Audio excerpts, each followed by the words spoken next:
Hai, apa kabar teman-teman? Pada video Islamologi kali ini kita akan belajar mengenai standarisasi dan kanonisasi Quran bagian yang kedua. Dan buat teman-teman yang sudah mensupport Al-Hayat Indonesia di Patreon, kami mengucapkan banyak terima kasih.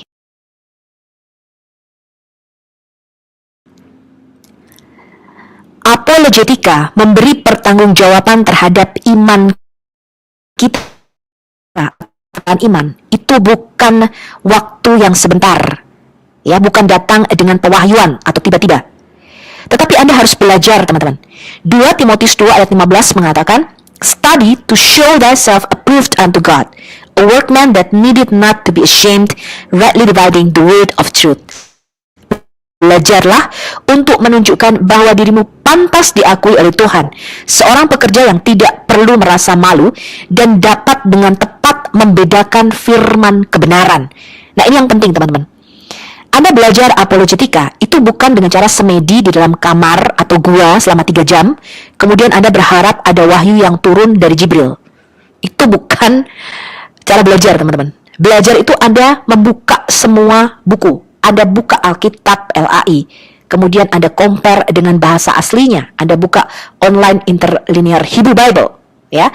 Kemudian Anda eksegesis itu, ya. Anda minta Roh Kudus untuk menuntun Anda. Roh Kudus pimpin aku, supaya semua informasi yang masuk di dalam otakku ini disaring. Jadi Anda hanya menerima eksegesis firman yang benar, yang sampah itu dibuang, ya, yang tidak sesuai dengan firman Tuhan itu dibuang. Nah, Anda harus punya saringan ini, teman-teman, ya.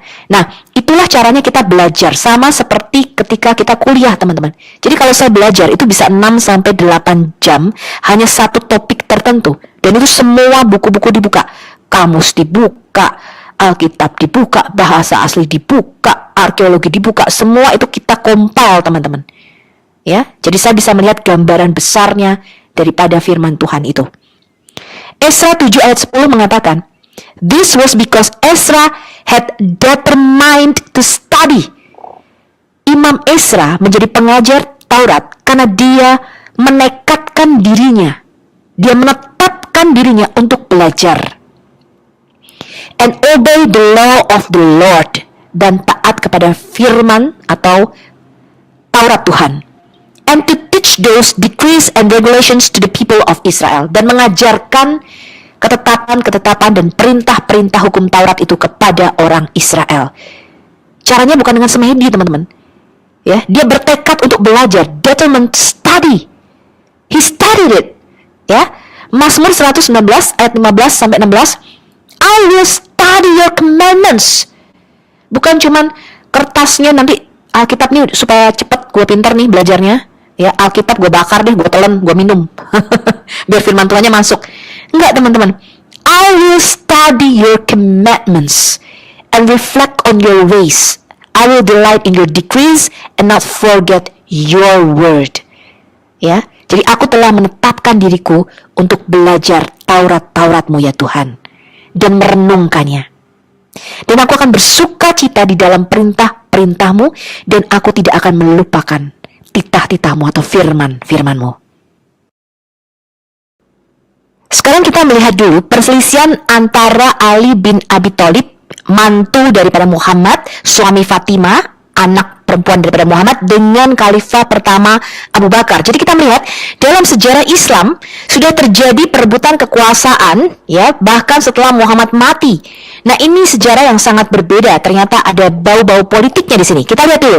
Terlepas dari kontroversi bahwa Ali tidak senang melihat Abu Bakar menjadi khalifah pertama, tetapi sumber-sumber Islam mencatat sumpah Ali yang menjadi alasannya tidak menghadiri pelantikan Abu Bakar.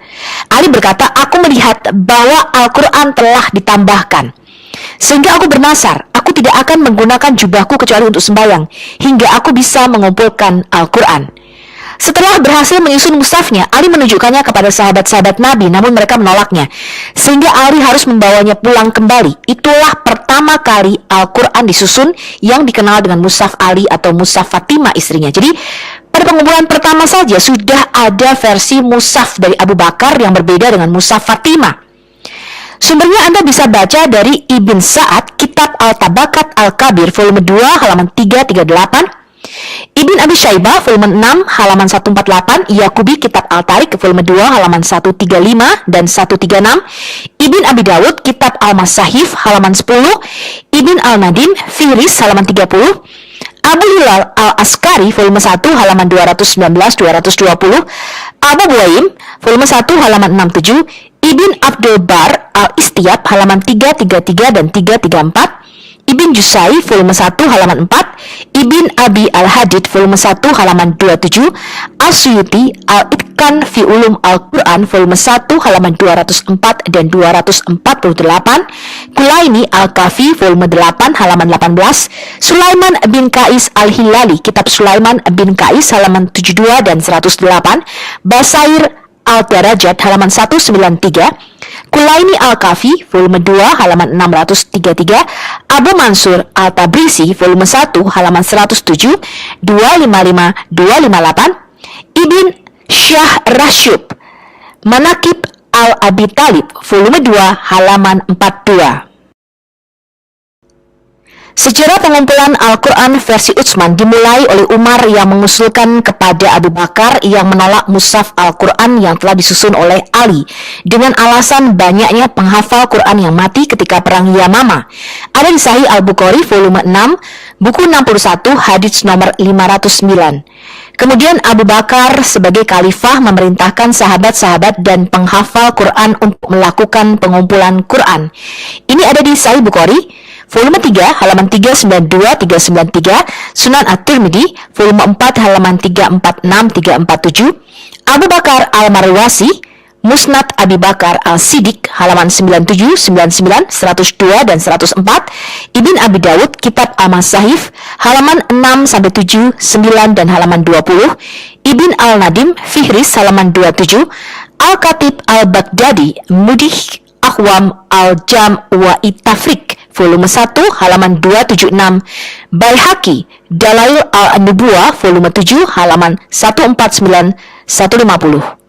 Mushaf tersebut dikenal dengan Mushaf Abu Bakar atau Mushaf Hafsah anaknya. Terpisah dari dua mushaf di atas, Al-Quran dikumpulkan oleh Utsman, khalifah ketiga. Anda bisa membaca dalam Ibn Ash-Shakir, biografi daripada Utsman halaman 170, 243 sampai 246, Sarkasi Al-Burhan fi Ulum Al-Quran volume 1 halaman 241, Sarkasi Al-Burhan fi Ulum Al-Quran volume 1 halaman 235, As-Suyuti Al-Itqan fi Ulum Al-Quran volume 1 halaman 211. Sekarang kita mau melihat kodifikasi Quran kedua oleh Utsman bin Affan. Utsman bin Affan adalah khalifah ketiga yang memerintah dari tahun 644 sampai 656 Masehi dan dianggap sebagai orang yang membakukan teks Al-Quran selama masa pemerintahannya. Selama kekhalifahannya, wilayahnya meluas di barat ke Maroko, Afghanistan di timur, Armenia dan Azerbaijan di utara. Pada paruh kedua masa pemerintahannya, sebuah pemberontakan muncul. Setelah pengepungan yang lama, rumahnya dibobol dan dia dibunuh oleh Muhammad, putra dari Abu Bakar. Dan komplotan lainnya pada tanggal 18 Zulhijjah, 35 tahun setelah Hijriah, atau lebih tepatnya 17 Juni 656 Masehi. Setelah kematian Utsman bin Affan, maka Ali bin Abi Thalib menjadi khalifah. Sekarang kita melihat dulu sejarah pembakaran pertama mushaf Quran. Penulisan mushaf Utsman didasarkan pada mushaf Abu Bakar yang ditulis oleh Said bin Sabit.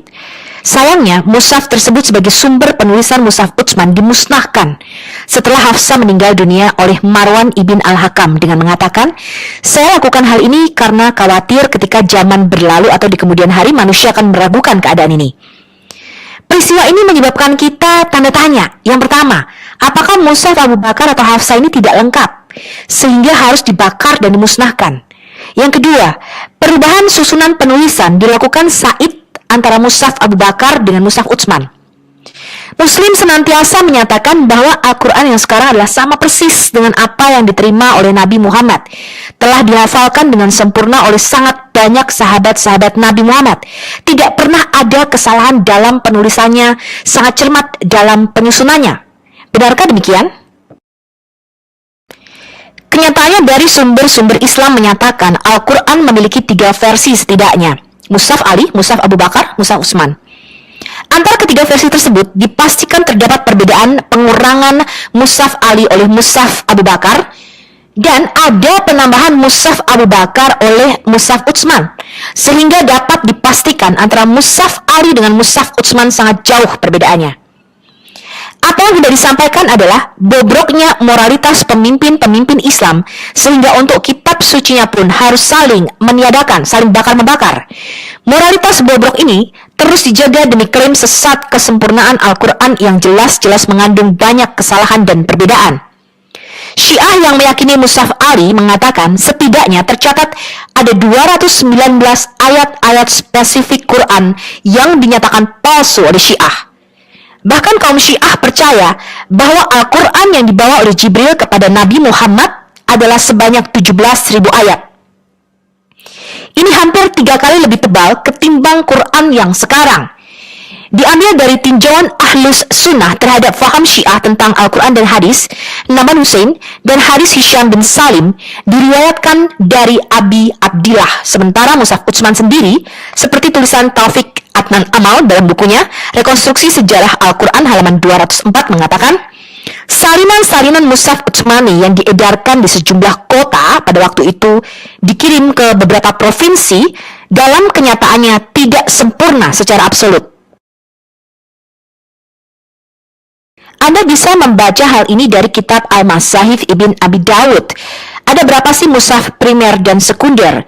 Mushaf primer itu dipunyai oleh Salim, Umar, Ubay bin Ka'b, Ibn Mas'ud, Ali bin Abi Thalib, Abu Musa al-Asy'ari, Hafsah, Sa'id bin Sabit, Aisyah, Ummu Salama, Abdallah bin Amr, Ibn Abbas, Ibn Az-Zubair, Ubaid bin Umair, dan Anas bin Malik.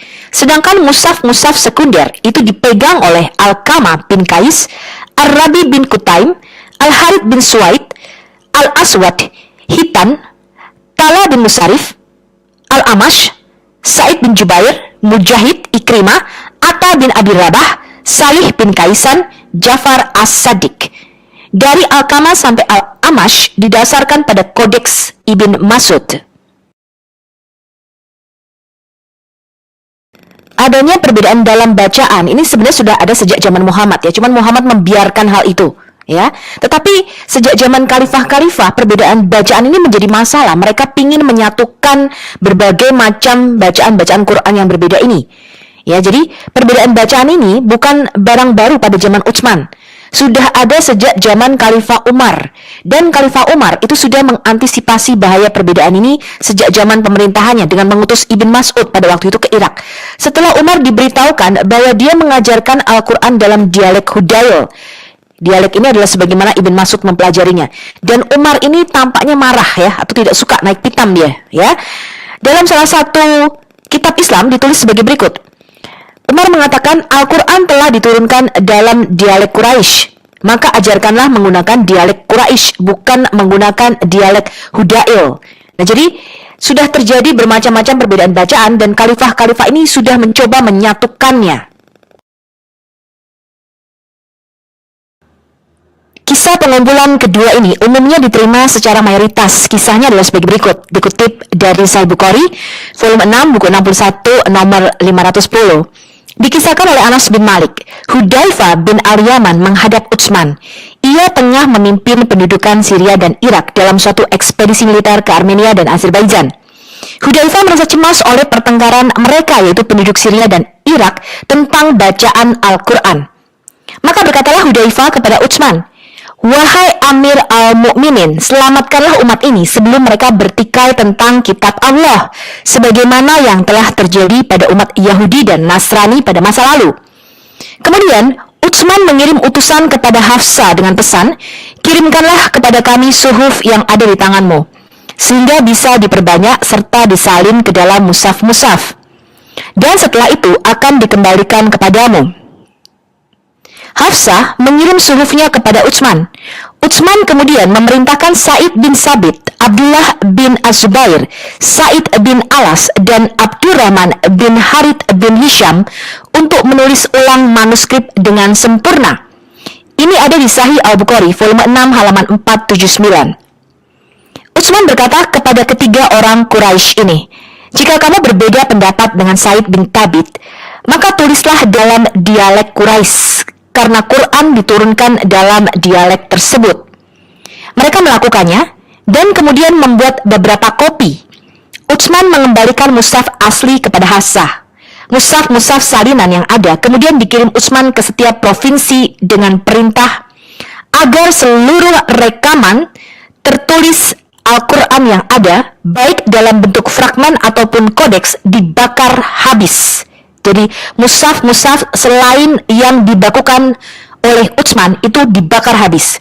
Kemudian Zaid bin Sabit berkata, satu ayat dari surah Al-Ahzab hilang olehku saat kami mengkopi Quran dan aku biasa mendengar Rasulullah membacanya. Maka kami mencari ayat tersebut dan menemukannya pada Qusaimah bin Thabit Al-Ansari. Ayat tersebut adalah, di antara orang-orang mukmin itu ada orang-orang yang menepati apa yang telah mereka janjikan kepada Allah. Quran surah 33 ayat 23.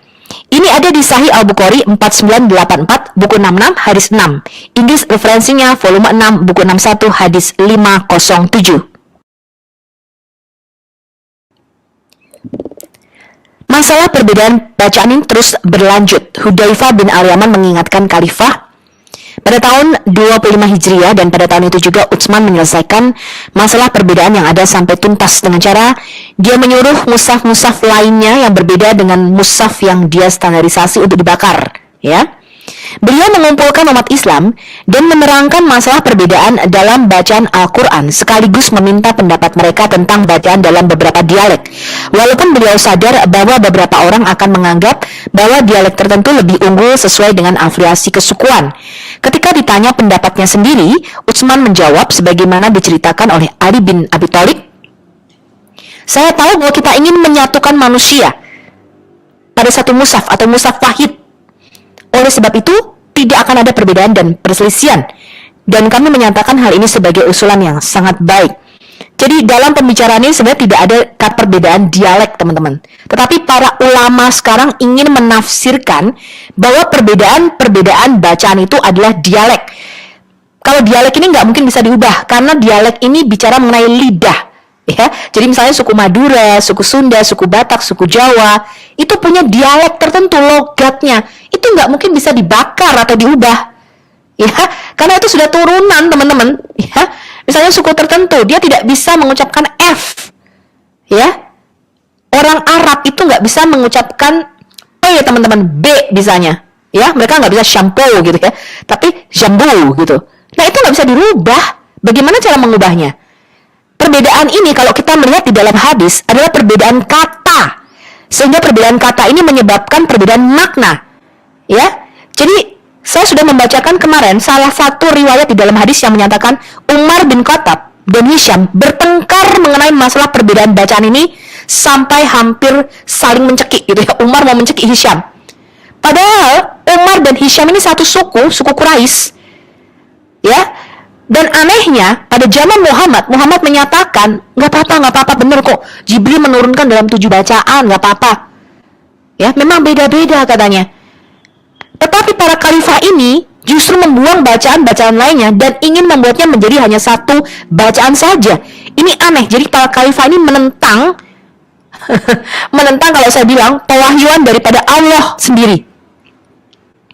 Sekarang terdapat 2 riwayat tentang bagaimana Utsman melakukan tugas ini. Satu di antaranya, beliau membuat naskah mushaf semata-mata berdasarkan kepada suhuf yang disimpan di bawah penjagaan Hafsah, bekas istri Nabi Muhammad.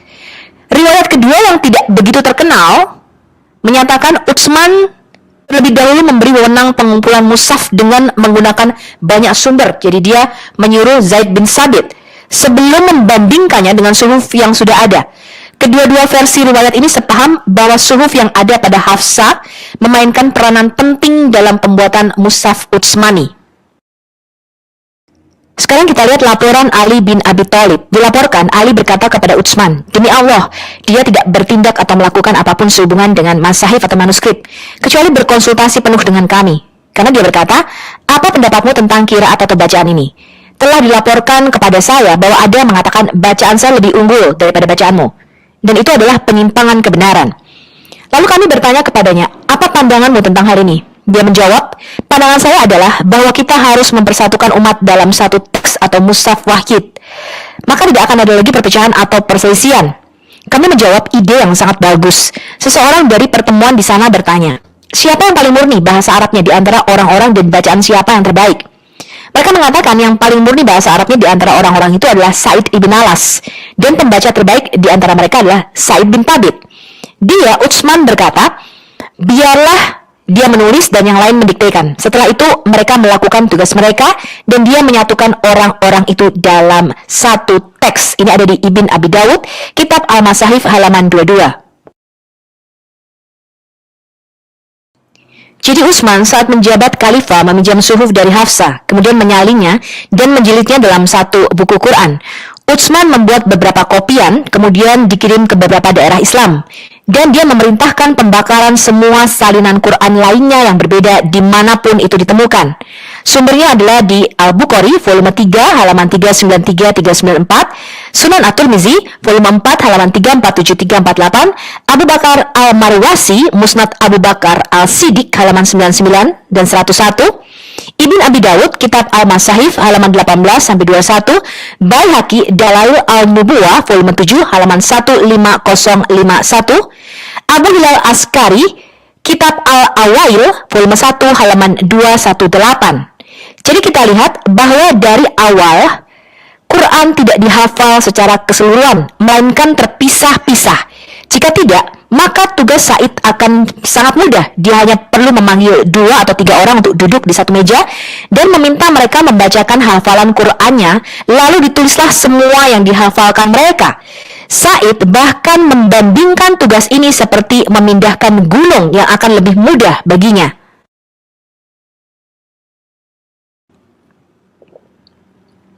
Riwayat kedua adalah pendapat yang agak rumit dan kompleks. Ibn Sirin tahun 110 Hijriah meriwayatkan, ketika Utsman memutuskan untuk menyatukan Al-Quran, dia mengumpulkan panitia yang terdiri dari 12 orang dari suku Quraisy dan Ansor. Di antara mereka adalah Ubay bin Ka'ab dan Sa'id bin Thabit. Identitas 12 orang ini bisa dilacak melalui beberapa sumber. Al-Mu'arridz As-Sadusi menyatakan, mushaf yang baru disiapkan oleh Utsman ini diperlihatkan kepada Sa'id bin Alas untuk dibaca ulang. Kemudian dia menambahkan Nafi bin Zubair bin Amr bin Naufal. Yang lain termasuk Sa'id bin Thabit, Ubay bin Ka'ab, Abdullah bin As-Subair, Abdul Rahman bin Hisham, Kathir bin Aflah. Kemudian Ibn Hajar menyebutkan beberapa nama lainnya. Anas bin Malik, Abdullah bin Abbas, Malik bin Abi Amir, dan Al-Bakilani menyebutkan selebihnya, Abdullah bin Umar dan Abdullah bin Amr bin Alas. Jadi inilah nama-nama yang disebutkan menjadi panitia Mushaf Utsmani. Malik bin An-Amir mengatakan, saya salah seorang dari mereka menulis mushaf dari sumber yang tertulis, dan jika ada kontroversi mengenai ayat-ayat tertentu, mereka akan bertanya, dari mana si penulis mendapatkannya, di kertas kulit ini maksudnya ya, dan bagaimana Nabi Muhammad mengajar dia tentang ayat ini secara tepat. Dan mereka akan meringkas tulisan dan meninggalkan sebagian tempat kosong dan mengirimkannya kepada orang itu disertai pertanyaan untuk mengklarifikasi tulisannya. Oleh karena itu, naskah mushaf independen itu muncul secara bertahap, dengan ke-12 orang itu mengesampingkan semua ayat yang tidak pasti dalam ejaan konvensional agar supaya Utsman dapat melihatnya secara pribadi. Abu Ubaid mencatat beberapa masalah yang ada. Salah satu yang tidak pasti contohnya dalam hal ejaan at-tabut, di mana menggunakan T terbuka, maftuhah, atau tertutup, marbutah. Hani al-Barbari, seorang utusan Utsman, meriwayatkan sebagai berikut. Saya bersama Utsman tatkala panitia sedang sibuk membanding-bandingkan mushaf.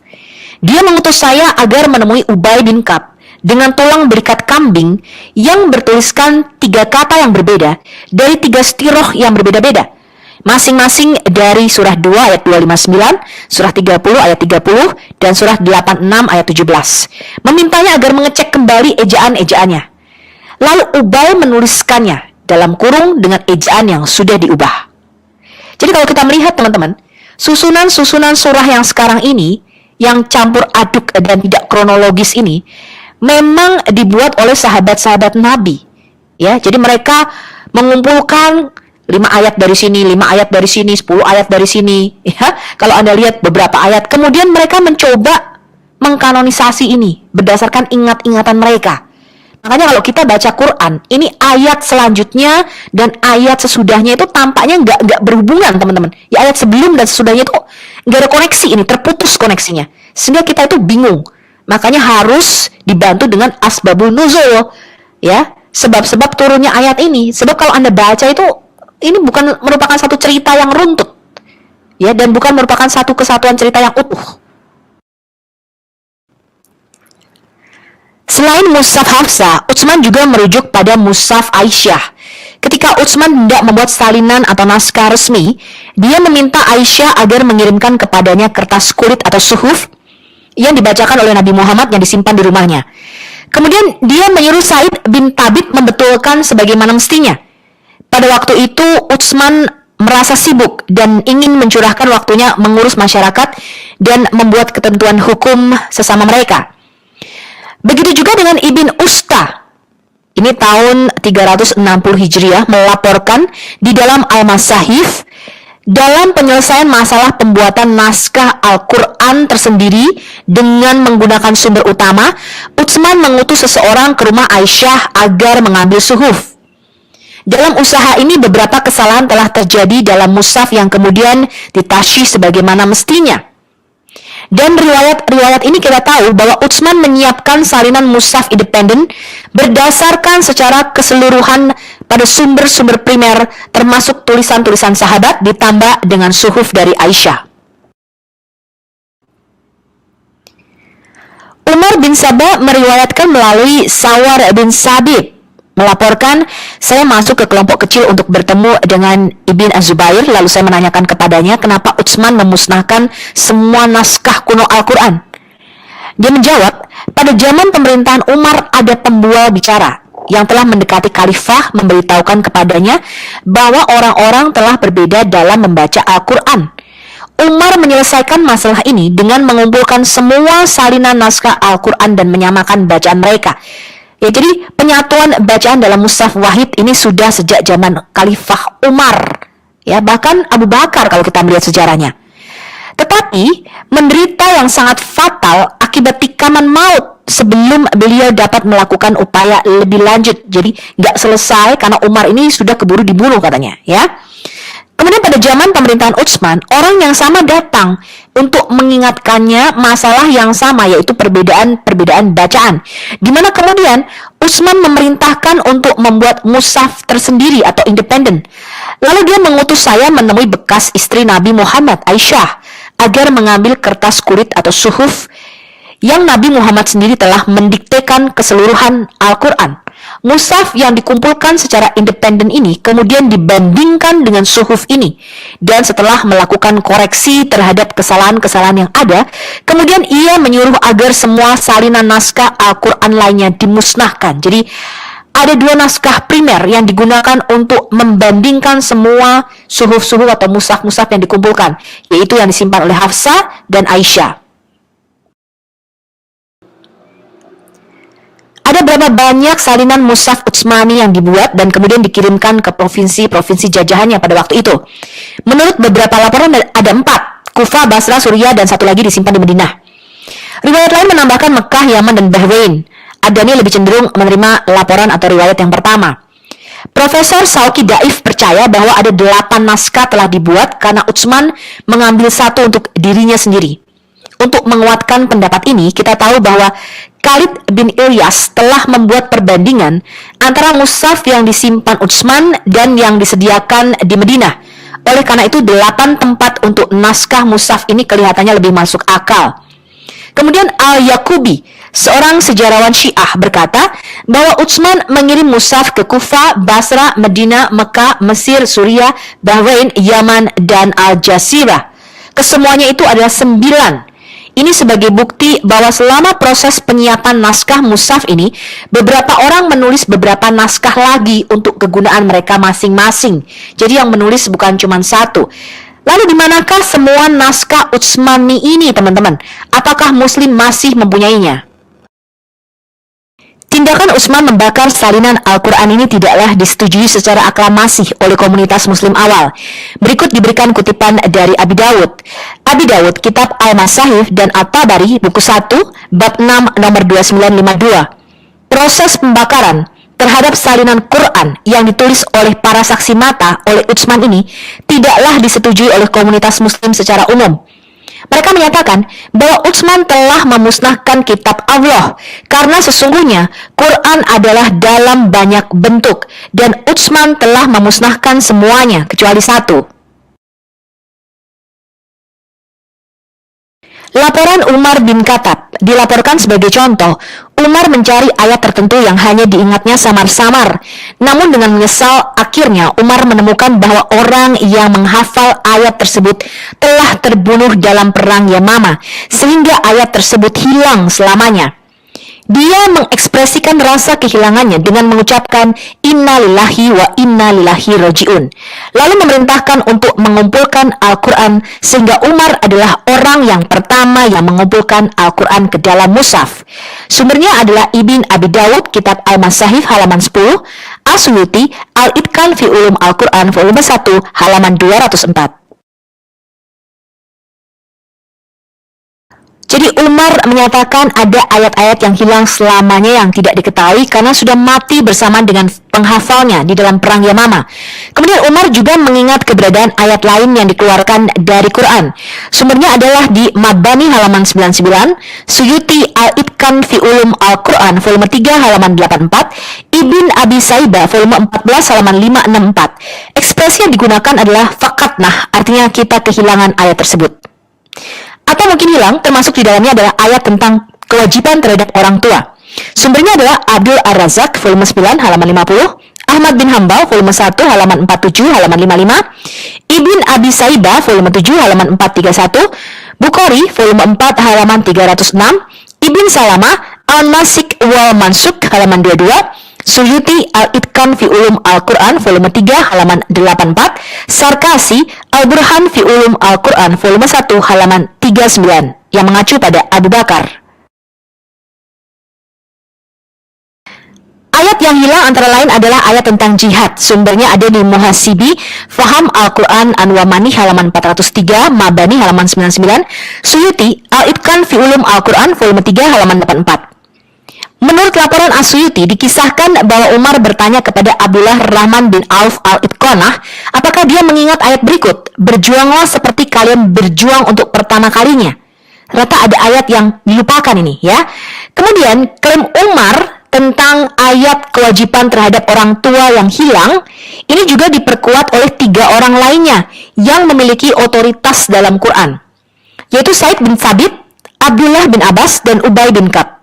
Sumbernya ada di Abdul Ar-Razak volume 9 halaman 52, Muhasibi Faham Al-Quran Anwamani halaman 400, As-Suyuti Al-Itqan fi Ulum Al-Quran volume 3 halaman 84. Contoh laporan lainnya dalam As-Suyuti Al-Itqan fi Ulum Al-Quran adalah Al-Tabrani melaporkan bahwa Umar bin Khattab berkata, Al-Quran itu terdiri dari 1.027.000 kata atau huruf. Sementara Al-Quran yang ada sekarang hanya tinggal sepertiganya atau 30%-nya saja.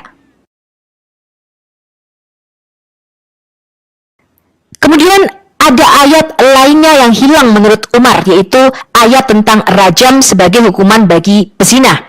Sumbernya ada di Malik bin Anas, Muwattah volume 2 halaman 824, Ahmad bin Hambal volume 1 halaman 47 dan 55, Muhasibi Faham Al-Quran Anwamani halaman 398 dan 455, Sahih Bukhari volume 4 halaman 305, Sahih Muslim volume 2 halaman 1317, Sunan Ibnu Majah volume 2 halaman 853, Sunan At-Tirmizi volume 2 halaman 442 dan 443, Sunan Abi Dawud volume 4 halaman 145, Ibn Qutaibah Tawil Muqtalif Al-Hadid halaman 313, Ibn Salamah Al-Nasik wal Mansuk halaman 22, Baihaqi Al-Sunan Al-Kubra volume 8 halaman 211213.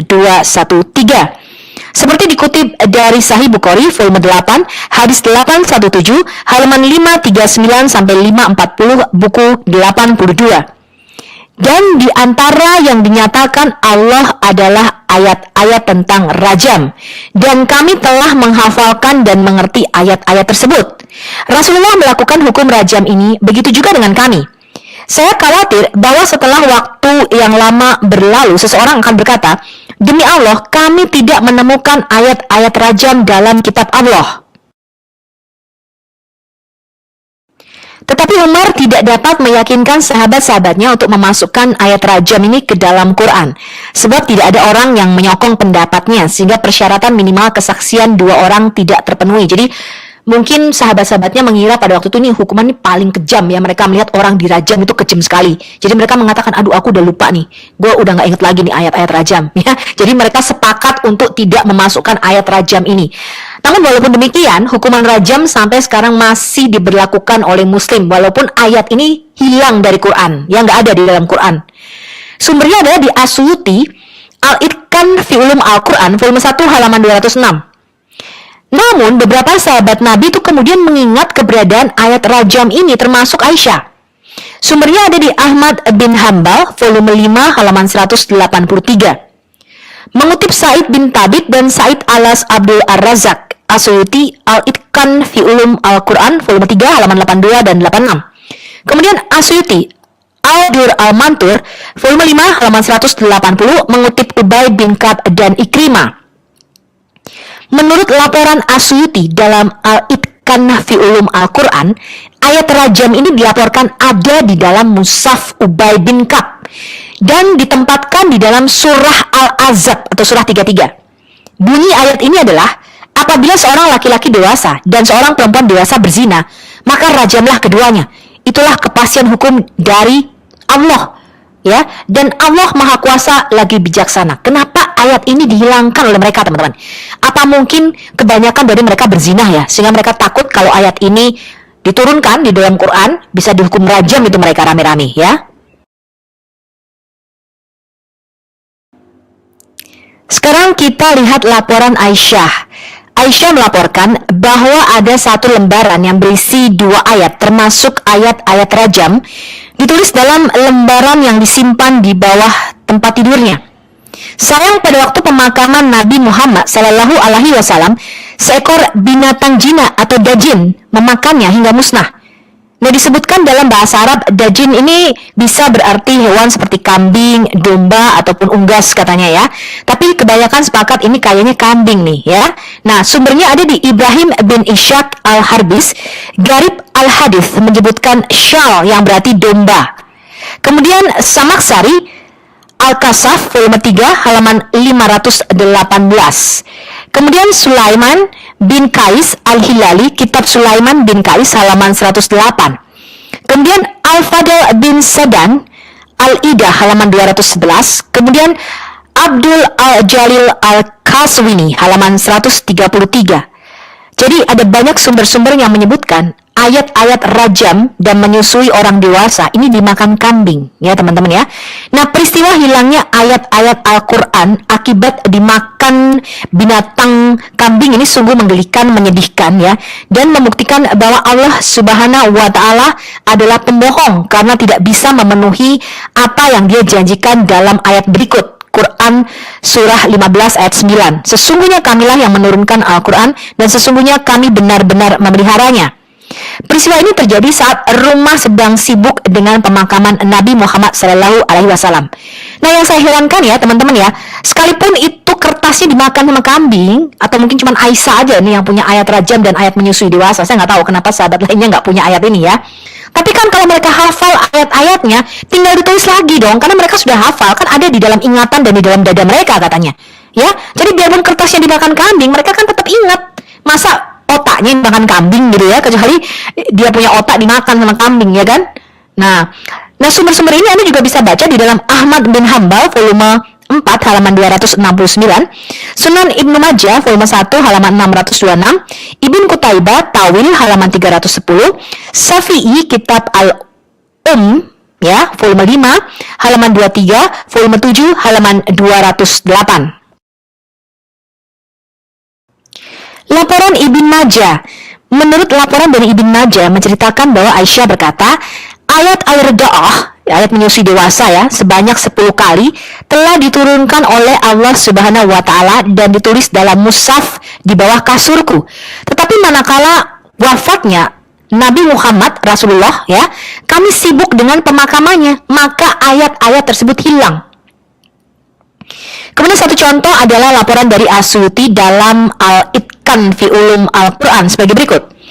Aisyah menyatakan surah Al-Ahzab, surah 33 ayat 56, pada masa Nabi adalah lebih panjang, yaitu dibaca wa ala alladina yusalluna al-suhuf al-awal, selepas innalla hawa malaikatuhu yusalluna al-nabi. Aisyah berkata, yaitu sebelum Utsman mengubah mushaf-mushaf. Jadi lihat nih, Aisyah menyatakan di dalam laporan pertamanya bahwa Utsman itu yang mengubah ayat-ayat, yang mengubah beberapa mushaf-mushaf Quran, sehingga kita nggak tahu lagi aslinya mana. Ini adalah salah satu contoh laporannya. Ya, Aisyah dilaporkan menyatakan bahwa saat Nabi Muhammad masih hidup, surat Al-Ahzab atau surat 33 adalah 3 kali lebih panjang daripada yang ada di dalam mushaf Utsman. Jadi sumbernya ada di dalam Al-Ragib Al-Isfahani, Muhadarat Al-Udaba volume 4 halaman 434, Asyuti Al-Duri Al-Mantur volume 5 halaman 180, Asyuti Al-Itqan fi Ulum Al-Quran volume 1 halaman 226. Kita baca kutipan dari Asyuti. Aisyah berkata, surah Al-Ahzab dibaca pada zaman Rasulullah sebanyak 200 ayat atau sepanjang surat Al-Baqarah.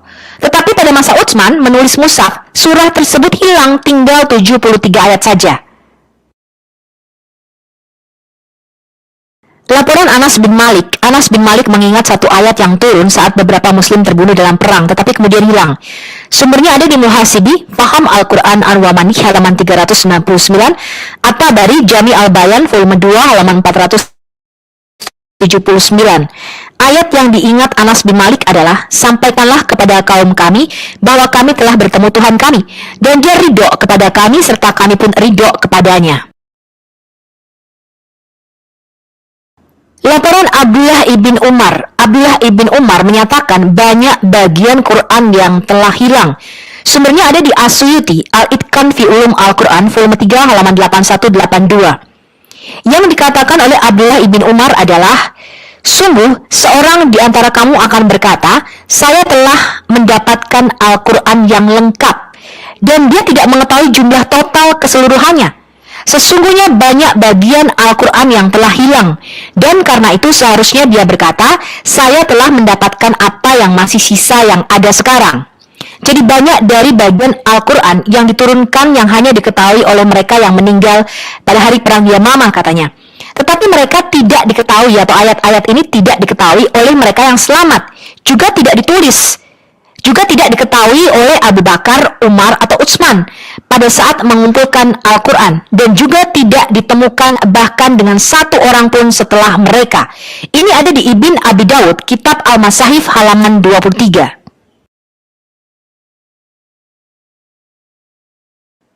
Sekarang kita melihat laporan Ubay bin Ka'ab. Ubay bin Ka'ab sebagai contoh menuliskan surah 98 berbeda, di mana Ubay mengklaim versi dia adalah yang dia dengar langsung dari Nabi Muhammad SAW. Menurut Arthur Jeffrey dalam Materials, ayat yang dimaksud berbunyi, sesungguhnya agama di sisi Allah adalah Al-Hanifiyah, bukan Yahudi dan bukan pula Nasrani. Maka barang siapa yang berbuat baik tidak akan diingkari jerih payahnya.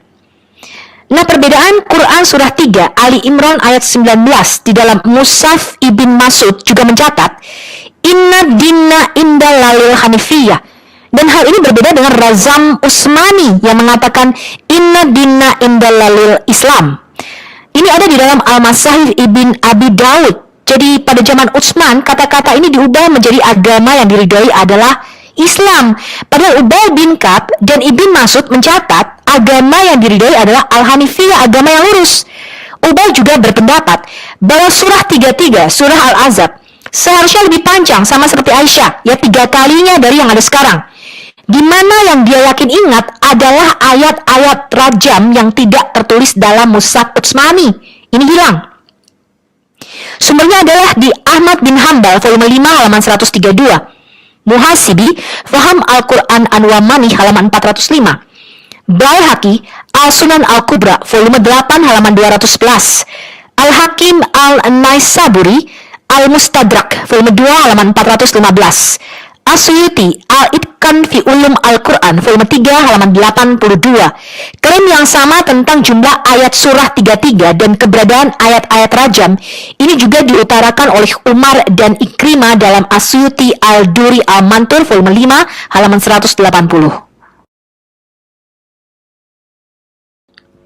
Sekarang kita mau lihat laporan Said bin Sabit. Klaim Ubay juga diperkuat oleh Said bin Sabit. Sumbernya adalah Sarkasi, Al-Burhan fi Ulum Al-Quran, volume 2 halaman 35, di mana ayat dikatakan seharusnya berada di surah 25 Al-Furqan. Mabani, halaman 83 dan 86 menyatakan ayat seharusnya berada di surah Al-Azab.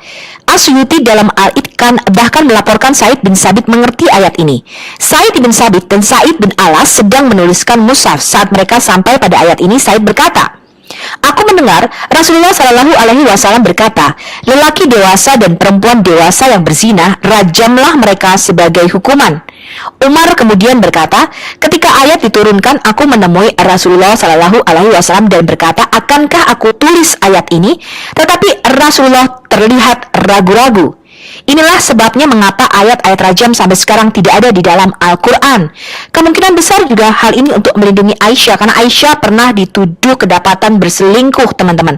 Dan kalau hal ini sampai terjadi, kemungkinan banyak sekali sahabat-sahabat Muhammad yang akan dihukum oleh hukuman rajam ini. Walaupun demikian, teman-teman, sampai sekarang Muslim masih memberlakukan hukuman rajam ini ya. Nah, sekarang kalau kita lihat nih, ada dua surah pendek yang dikenal dengan surah Al-Hafidh dan surah Al-Kahl yang tercatat di dalam Mushaf Ubay, dan ini tidak ada di dalam Al-Quran yang sekarang ini. Sumbernya adalah Muhasibi, Faham Al-Quran An-Wamani halaman 400 dan 401, Ibn Al-Nadim, Fihris halaman 30, Al-Ragib Al-Isfahani, Muhadarat Al-Udaba, volume 4 halaman 433, Sarkasi, Al-Burhan fi Ulum Al-Quran, volume 2 halaman 37, Haytami, Majam Al-Zawaid, volume 7 halaman 157, As-Suyuti, Al-Itqan fi Ulum Al-Quran, volume 1 halaman 226-227. Mengenai dua surah yang tidak ada di dalam Al-Quran yang sekarang, ini sumbernya dapat kita baca dari As-Suyuti Al-Itqan fi Ulum Al-Quran, volume 1 halaman 226-227 dan volume 3 halaman 85. Hal ini diketahui juga oleh Umar dan sahabat-sahabat Nabi lainnya. Kutipan dari As-Suyuti adalah, dua surah yang bernama Al-Kahl dan Al-Hafidh telah ditulis dalam Mushaf Ubay bin Ka'b dan Mushaf Ibn Abbas. Sesungguhnya Ali bin Abi Thalib mengajar kedua surah tersebut kepada Abdullah Al-Ghafiqi, Umar bin Khattab dan Abu Musa Al-Asy'ari juga membacanya.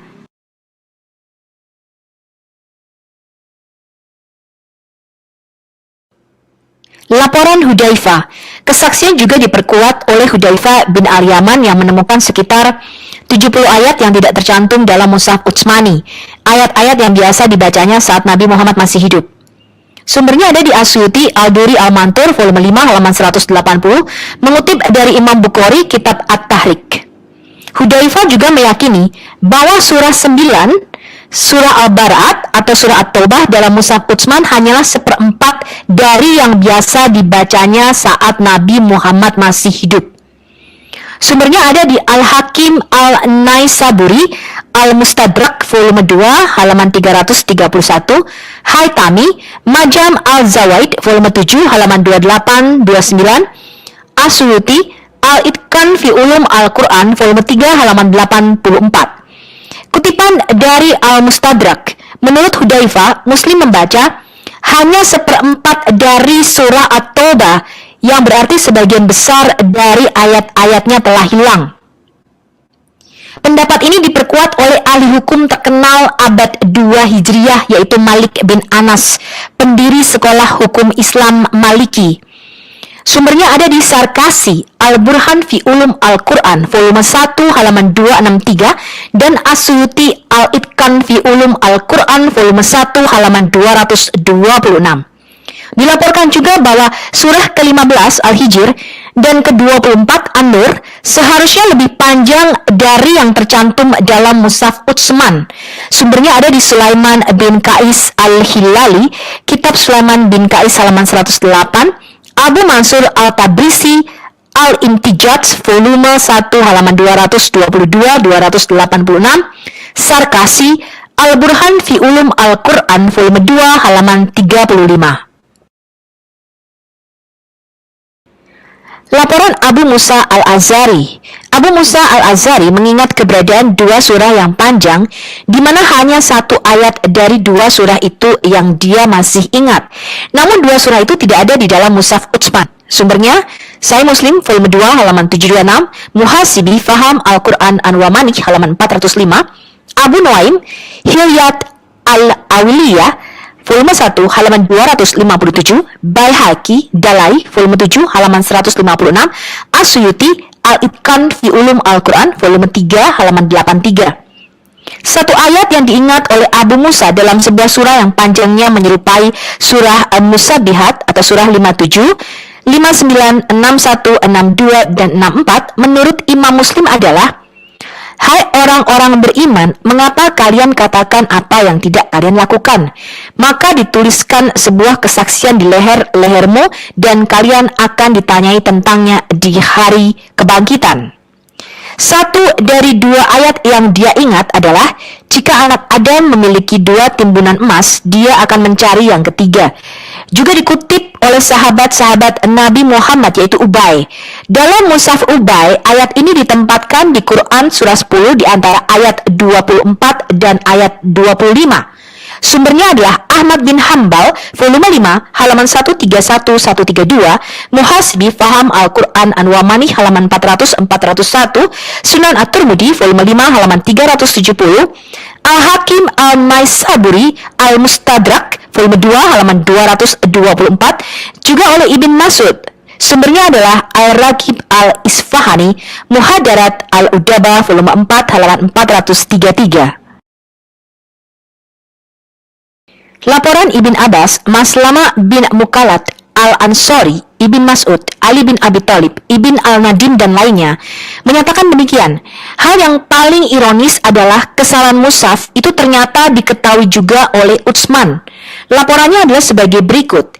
Di dalam Biographical Dictionary Ibn Khalikan halaman 401 dikatakan Abu Ammar menyatakan bahwa dia mendengar kisah ini dari Qatada As-Sadusi. Ketika Mushaf Utsman ditulis dan diserahkan kepada Utsman bin Affan, dia berkata, ada kesalahan-kesalahan bahasa di dalam mushaf, tapi biarkan orang-orang Arab di padang pasir memperbaikinya dengan pengucapan mereka. Sekarang kita lihat dulu dua surah yang hilang dari Quran yang sekarang dan dari Mushaf Utsmani, yaitu surat Al-Qawl dan surat Al-Hafidh. Surah 115 dan 116 yang ada di Mushaf Ubay bin Ka'b dan Mushaf Ibn Abbas serta Mushaf Abu Musa Al-Azhari. Menurut Arthur Jeffrey dalam bukunya The Materials, ayat-ayat tersebut adalah sebagai berikut. Surat Al-Qawl, dengan nama Allah yang Maha Pengasih, Maha Penyayang, Ya Allah, kami memohon kepadamu pertolongan dan ampunan. Kami menyanjungmu dan tidak bersikap kafir kepadamu. Kami ungkapkan puja-puji kepadamu dan kami tinggalkan orang-orang yang berlaku curang kepadamu. Kemudian surah Al-Hafidh, dengan nama Allah yang pengasih, yang penyayang, Ya Allah, kepadamulah kami menyembah, dan kepadamulah kami bersembahyang serta bersujud, dan kepadamulah kami berjalan bergegas-gegas serta bersegera, dan berharap akan limpahan rahmatmu, dan kami takut akan azabmu. Sesungguhnya azabmu menimpa semua orang yang kafir. Kedua surah ini, selain tercatat dalam Mushaf Ubay bin Ka'b, juga tercatat dalam Mushaf Ibn Abbas dan Mushaf Abu Musa Al-Azhari. Sumber surah Al-Hafidh dan surah Al-Qawl ini didokumentasikan misalnya di dalam kitab Al-Masahif oleh Abi Dawud, bab Jami Al-Quran, dan dalam Al-Itqan fi Ulum Al-Quran oleh As-Suyuti bab 19, yaitu jumlah surah dan ayat di dalam Quran. Dikisahkan oleh Sahal bin Sa'ad, saya mendengar Ibn Az-Zubair yang berada di mimbar di Mekah menyampaikan khotbah berkata, "Wahai manusia, Nabi biasa berkata, jika anak Adam diberi lembah yang penuh dengan emas, dia akan senang memiliki keduanya. Dan jika dia diberi yang kedua, dia akan senang memiliki yang ketiga. Karena tidak ada yang mengisi perut putra Adam kecuali debu. Dan Allah mengampuni orang yang bertobat kepadanya."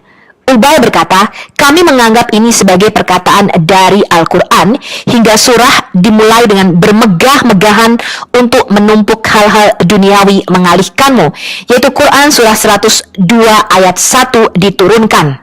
Hal ini ada di dalam Sahih Al-Bukhari 6438, buku 81, hadis 27, Inggris referensinya volume 8, buku 76, hadis 446.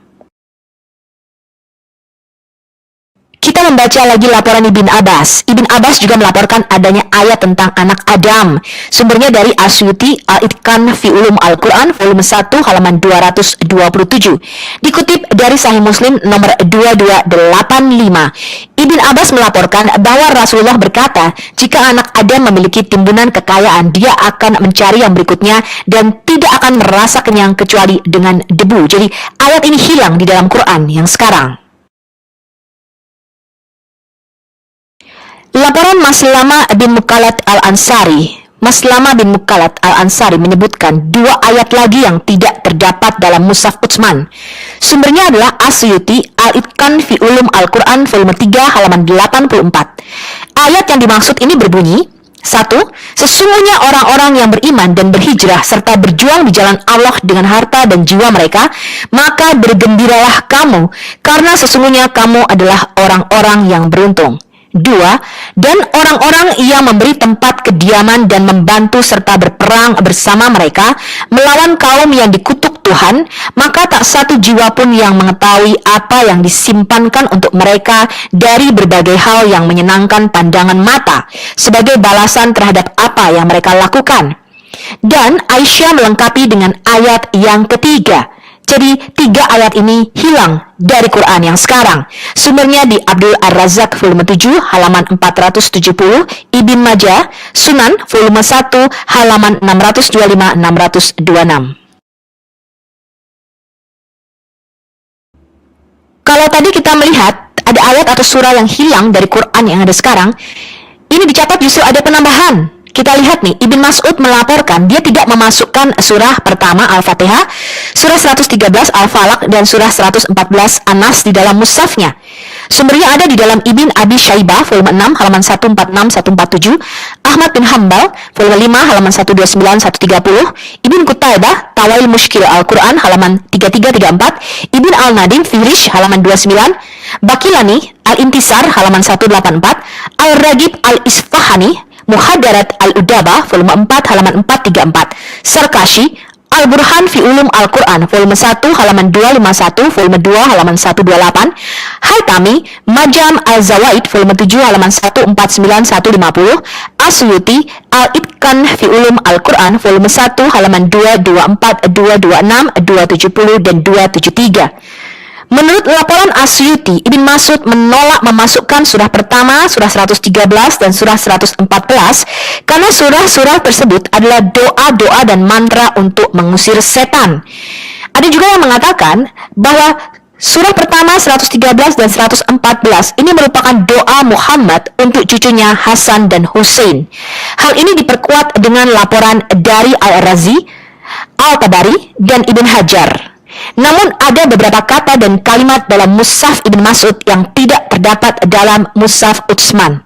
Sumbernya adalah Arthur Jeffrey, Materials for the History of the Text of the Quran, The Old Codices, halaman 20-113. Laporan Ibn Mas'ud. Ibn Mas'ud dan beberapa sahabat Nabi lainnya juga mencatat beberapa ayat yang berbeda dari Mushaf Utsmani. Ini ada di dalam Arthur Jeffrey, Materials for the History of the Text of the Quran, The Old Codices, halaman 114-238. Tidak mengherankan jika dilaporkan bahwa Ibn Mas'ud menolak Quran hasil tulisan Sa'id bin Sabit ini sebagaimana terekam dalam laporan berikut. Dikutip dari Ibn Sa'd, Kitab Al-Tabaqat Al-Kabir, volume 2, halaman 444. Orang-orang telah berdosa dengan berbohong tentang bacaan Quran. Aku memilih untuk membaca Quran menurut apa yang aku terima dari Rasulullah, daripada menurut apa yang ditulis oleh Sa'id bin Sabit. Demi Allah, aku telah menghafal lebih dari 70 surah langsung dari mulut Rasulullah di saat Sa'id masih anak kecil. Ya, jadi Muhammad sendiri menegaskan kepakaran dari Ibn Mas'ud ini. Dan Anda sekarang mengambil Quran yang menurut Anda berasal dari Sa'id bin Sabit yang menurut Ibn Mas'ud dikatakan itu adalah kebohongan. Laporan Abu Ammar, namun yang paling ironis adalah kesalahan mushaf ternyata diketahui juga oleh Utsman. Laporannya adalah sebagai berikut. Biographical Dictionary, Ibn Khalikan halaman 401. Abu Ammar menyatakan bahwa dia mendengar kisah ini dari Qatada As-Sadusi. Ketika mushaf Utsman ditulis dan diserahkan kepada Utsman bin Affan, dia berkata, ada kesalahan-kesalahan bahasa di dalam mushaf, tapi biarkan orang-orang Arab di padang pasir memperbaikinya dengan pengucapan mereka. Laporan Kusaimah ibn Thabit. Kusaimah ibn Thabit berkata, saya melihat bahwa Anda telah melewatkan 2 ayat dan belum menulisnya. Mereka berkata, yang mana? Dia menjawab, aku mendapatkannya secara langsung, tilkiyah, atau secara otomatis, secara spontan, dari utusan Allah Sallallahu Alaihi Wasallam, yaitu surah At-Taubah ayat 128. Sungguh telah datang kepada kalian, wahai kaum mukminin, seorang rasul dari kaum kalian sendiri yang merasa berat atas dirinya dengan apa yang kalian alami berupa keburukan dan kesulitan, amat antusias terhadap keimanan kalian dan kebaikan keadaan kalian, dan dia kepada kaum muslimin banyak kasih dan sayang, sampai akhir surah dibacakan. Utsman berkata, saya bersaksi bahwa ayat-ayat ini dari Allah. Ini ada di Ibn Abi Dawud, kitab Al-Masahif halaman 11. Ibn Mas'ud bukanlah seorang diri yang tidak menyertakan Al-Fatihah sebagai bagian daripada Al-Quran. Sahabat lain yang menganggap surah penting ini bukan bagian dari Al-Quran adalah Ali bin Abi Thalib, yang juga tidak memasukkan surah 13, surah 34, surah 66, dan surah 96. Hal ini memancing perdebatan di kalangan para ulama, apakah Al-Fatihah merupakan bagian dari Al-Quran atau ia hanya merupakan kata pengantar saja yang esensinya bukanlah bagian dari kitab suci.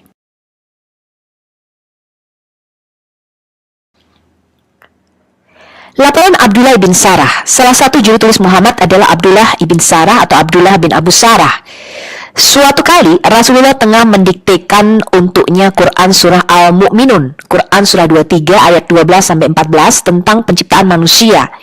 Di akhir ayat ke-14, Ibnu Abi Sarah itu takjub hingga tercetuslah kata-kata Fattabarakallahu ahsanul khaliqin. Artinya, terpujilah Allah, pencipta yang terbaik dari semua pencipta. Jadi ada banyak pencipta-pencipta, ada banyak dewa-dewa. Ya, Allah ini karena yang terbaik.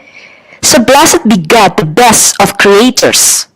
Maha suci Allah, pencipta yang paling baik. Jadi Quran mengakui pencipta bukan cuma satu, ada banyak. Tapi Allah yang terbaik katanya. Ya. Kemudian Rasulullah lantas berkata, tulislah itu, memang begitulah yang diturunkan. Ibnu Abi Sarah kemudian berkata, tapi itu perkataanku, omonganku. Muhammad menjawab, hal itu juga yang diwahyukan kepada aku. Jadi seperti itu juga diwahyukan kepada aku, sama katanya.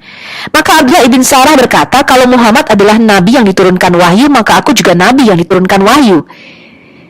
Abdullah bin Sarah kemudian berkata, sesungguhnya aku telah memalingkan Muhammad sesukaku. Jadi dia mempermainkan wahyu yang didiktekan oleh Muhammad. Dia mendiktekan kepadaku Azizun Hakim, maka aku mengatakan atau Alimun Hakim. Maka Muhammad berkata, ya udah tulis aja semuanya benar. Nah, ini yang menyebabkan perbedaan qiraat atau bacaan di antara para sahabat-sahabat Muhammad, ya seperti dalam video saya sebelumnya. Kemudian mereka datang kepada Muhammad, ya bacaan mana yang paling benar? Muhammad berkata, udah dua-duanya benar katanya. Kamu jangan berantem. Ya, baca dengan mana yang paling mudah katanya. Kemudian Abdullah ibn Sarah berkata, apapun yang aku katakan, yang aku hendak tuliskan, maka dia mengatakan, tulislah, memang seperti itu yang diturunkan. Ibn Sarah ini akhirnya murtad.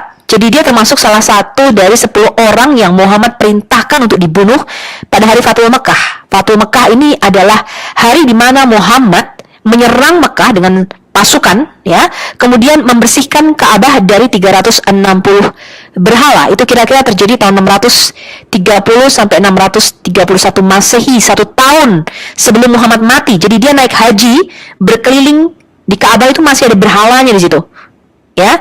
Tapi Ibn Sarah ini kemudian meminta perlindungan kepada Utsman bin Affan, karena Utsman ini merupakan saudara sepersusuan dari Ibn Sarah. Kemudian Utsman memohon pembebasan baginya. Lalu Nabi Muhammad pun membebaskannya. Ini ada di hadits riwayat Abu Daud nomor 4360. Syekh Al-Albani menyatakan ini grade-nya Hasan. Kemudian diceritakan Ibn Sarah ini minta ampun dan kembali memeluk Islam. Ya, sebab kalau gak dipenggal dia, ya. Nah, menurut At-Tabari, surah Al-An'am ayat 93 itu turun berkaitan dengan Ibnu Abi Sarah dan Musailimah bin Al-Habib, ya, atau terkenal dengan Musailimah Al-Kadab, yang kemudian dia memproklamasikan dirinya sebagai nabi setelah Muhammad mati. Ini ada di Jami'ul Bayan Fitawil Al-Quran volume 11 halaman 536. Dalam beberapa sumber Islam dikatakan juru tulis Muhammad itu berjumlah 42 orang, ada yang mengatakan 50 lebih, ya. Abdullah ibn Sarah al-Amiri ini adalah salah satunya, dan dia adalah orang Quraisy pertama di antara mereka yang menulis di Mekah sebelum akhirnya dia berpaling dari Islam atau murtad. Jadi diceritakan ada 2 juru tulis Muhammad yang murtad. Satunya dikatakan orang Nasrani yang menjadi Muslim. Kemudian setelah tahu bahwa Muhammad ini ternyata nggak tahu apa-apa, ya, jadi nggak tahu tentang firman dan dia menulis sesuka-sukanya, akhirnya murtad. Jadi ada 2 orang yang dicatat murtad sebagai juru tulis Muhammad, ya. Nah, kemudian dikatakan Ibn Sarah ini dia berkata, saya biasa mengarahkan Muhammad kemanapun saya mau. Jadi dia biasa memalingkan Muhammad. Jadi Muhammad disetir sama juru tulisnya nih. Dia akan mendiktekan saya tadi, ya, maha kuasa, maha bijaksana, dan aku memberikan saran yang maha bijaksana saja. Kemudian Muhammad berkata, ya semuanya sama aja lah, katanya. Pada kesempatan tertentu dia berkata, tulis ini dan itu, tetapi saya menulis sebagian saja. Dan Muhammad berkata, tulis apapun yang kamu suka. Jadi ketika juru tulis Abdullah ini bin Sarah mengungkapkan siapa Muhammad, dia menulis di dalam Al-Qur'annya. Dan siapa yang melakukan kejahatan yang lebih besar daripada dia yang memalsukan kebohongan melawan Tuhan atau mengatakan bagiku itu telah diwahyukan ketika tidak ada yang diwahyukan kepadanya. Tadi, ya, surah Al-An'am ayat 93. Ya, ini diturunkan khusus untuk Abdullah ibn Sarah berkaitan dengan peristiwa ini. Ini ada di dalam As-Sirah oleh Al-Iraqi. Kemudian Al-Bukhari dalam Sahih Al-Bukhari di bab alamat nubuwah fi al-Islam meriwayatkan sebuah hadis riwayat Anas bin Malik. Ada seorang mu'alaf asalnya beragama Nasrani, berasal dari kalangan Bani Najjar, masih sesuku dan kerabat dari Anas bin Malik. Pasca keislamannya, ia mendapat amanah untuk menulis wahyu sebagaimana Ibnu Abi Sarah. Di mata sahabat, orang ini begitu dikagumi karena telah menghafalkan surah Al-Baqarah dan Ali Imran. Waktu itu, siapa saja yang bisa menghafal kedua surah tersebut sangat dihormati dan dikagumi. Kemudian dia murtad dan kembali ke agama Nasrani dan menceritakan bahwa Muhammad tidak mengerti apa-apa, melainkan apa yang aku tulis. Dalam ayat 796 sampai 798, Al-Hafidz Al-Iraqi mengatakan, mereka menyebutkan 3 orang yang menulis untuk Nabi menjadi murtad. Ibn Abi Sarah dan Ibn Katal dan seorang lagi yang namanya tidak diketahui. Tidak seorang pun dari mereka kembali ke agama Islam kecuali Ibn Abi Sarah. Ini ada di kitab Al-Fiyat As-Sirat In-Nabawiyah, Sirat Rasulullah, dan Al-Tabakat Al-Kabir. Dalam buku Fihris karya Al-Nadim, halaman 79, dituliskan daftar kitab-kitab kuno yang membahas tentang perbedaan antar manuskrip Quran kuno. Kitab-kitab tersebut antara lain, yang pertama adalah perbedaan antara manuskrip penduduk Madinah, Kufah, dan Basra menurut Al-Kisai. Yang kedua, Kalaf, buku tentang perbedaan manuskrip. Yang ketiga, perbedaan antara penduduk Kufa, Basra, dan Syria tentang manuskrip karya Al-Fara. Keempat, perbedaan antar manuskrip karya Al-Sijistani. Yang kelima, Al-Madani tentang perbedaan antar manuskrip dan pengumpulan Al-Quran. Keenam, perbedaan manuskrip antara penduduk Syria, Hijaz, dan Irak karya Ibn Amir Al-Yashubi. Ketujuh, buku karya Muhammad Ibn Abdul Rahman Al-Ishbahani tentang perbedaan manuskrip. Dari daftar yang dibuat oleh Ibn Al-Nadim, sekitar tahun 988 Masehi, ternyata sudah ada setidaknya 7 buku karya ulama kuno yang membahas tentang perbedaan antar manuskrip Quran kuno. Perbedaan ini ternyata terjadi setidak-tidaknya antara 4 kopian yang dikirim oleh Utsman, yaitu di Medina, Kufa, Basra, dan Syria atau Damaskus. Kodeks Utsmani, mereka melakukan apa yang diperintahkan Utsman, dan setelah membuat banyak salinan atau kopi, Utsman mengembalikan manuskrip aslinya ke Hafsa. Utsman mengirim ke setiap provinsi 1 kopian dari apa yang sudah ditulis mereka dan memerintahkan Quran yang ditulis lainnya, baik apa yang ditulis sebagian atau utuh, untuk dibakar. Ini ada di Sahih Al-Bukhari 4987, buku 66, hadits 9. Inggris referensinya volume 6, buku 61, hadits 510.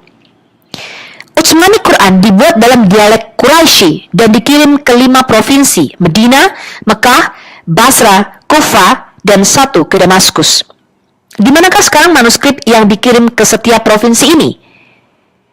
Kemudian ada yang mengatakan ada 9 provinsi zaman Utsman: Basra, Baghdad, Damaskus, Yerusalem, Kairo, Alexandria, Aden, Herat, dan Nishapur.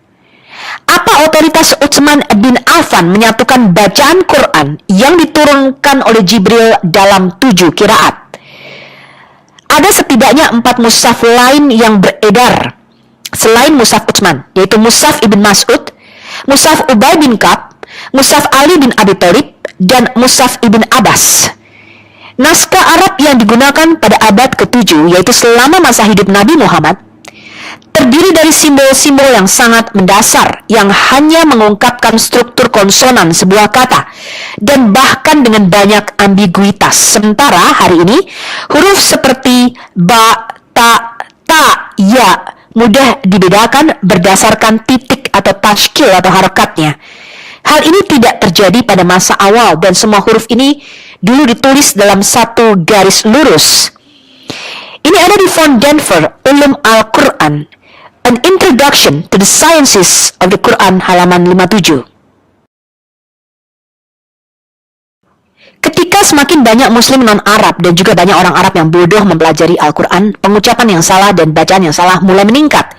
Diceritakan bahwa pada masa Duwali, seseorang di Basra membaca ayat berikut dari Al-Quran dengan cara yang salah dan mengubah artinya sepenuhnya. Bahwa Tuhan dan Rasulnya memutuskan kewajiban dengan orang kafir. Quran Surah At-Taubah ayat 3. Dibacanya dengan bahwa Tuhan memutuskan kewajiban dengan orang kafir dan Rasul.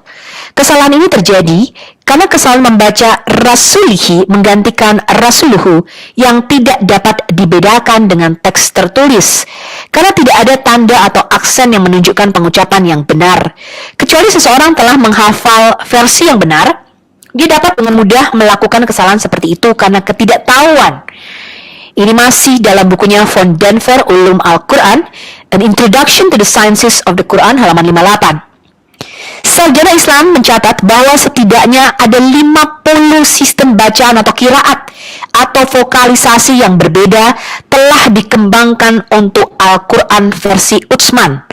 Qiraat yang berbeda ini menunjukkan bahwa terdapat berbagai pendapat tentang bagaimana teks Utsman dapat dibaca dan ada beberapa kebingungan tentang hal ini.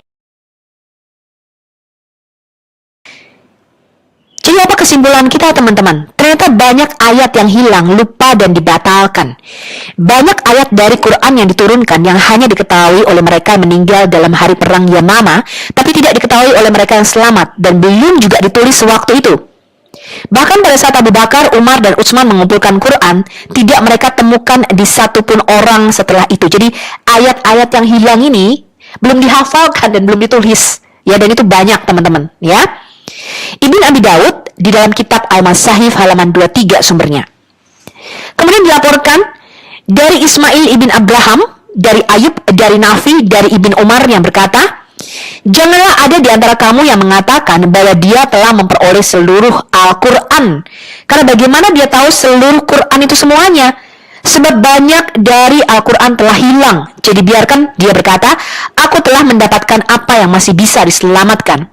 As-Suyuti, Al-Itqan fi Ulum Al-Quran bagian 3 halaman 72 dan halaman 524. Abu Harb bin Abu Al-Aswad melaporkan atas otoritas ayahnya yang dikirim Abu Musa Al-Asari untuk penghafal Quran di Basra. Mereka mendatanginya dan jumlahnya 300 orang. Mereka membaca Al-Quran dan dia berkata, kalian adalah yang terbaik di antara penduduk Basrah karena kalian adalah pelafal di antara mereka. Jadi teruslah melafalkannya. Namun perlu diingat bahwa pelafalanmu untuk waktu yang lama semoga tidak mengeraskan hatimu seperti orang-orang sebelum kalian. Kami biasa membaca sebuah surah yang panjang dan kerasnya mirip dengan surah Bara'at. Namun, saya telah lupa dengan pengecualian ini yang saya ingat darinya. Jika ada dua lembah yang penuh dengan kekayaan bagi anak Adam, dia akan merindukan lembah ketiga. Dan tidak ada yang akan mengisi perut anak Adam tapi debu. Dan kami biasa melafalkan surah yang mirip dengan salah satu surah Musabihat dan saya telah lupa. Tapi ingatlah ini.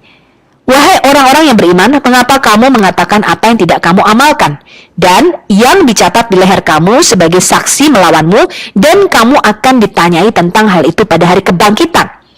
Ini ada di Sahih Muslim 1050 buku 12 hadis 156. Inggris referensi buku 5 hadis 2286. Diceritakan oleh Anas bin Malik, suku-suku Ril Dakwan, Usaya dan Bani Lihyan meminta Rasulullah untuk menyediakan bagi mereka beberapa orang untuk mendukung mereka melawan musuh mereka. Oleh karena itu, Muhammad memberi mereka 70 orang dari Ansor yang biasa kami sebut Al-Qura selama hidup mereka.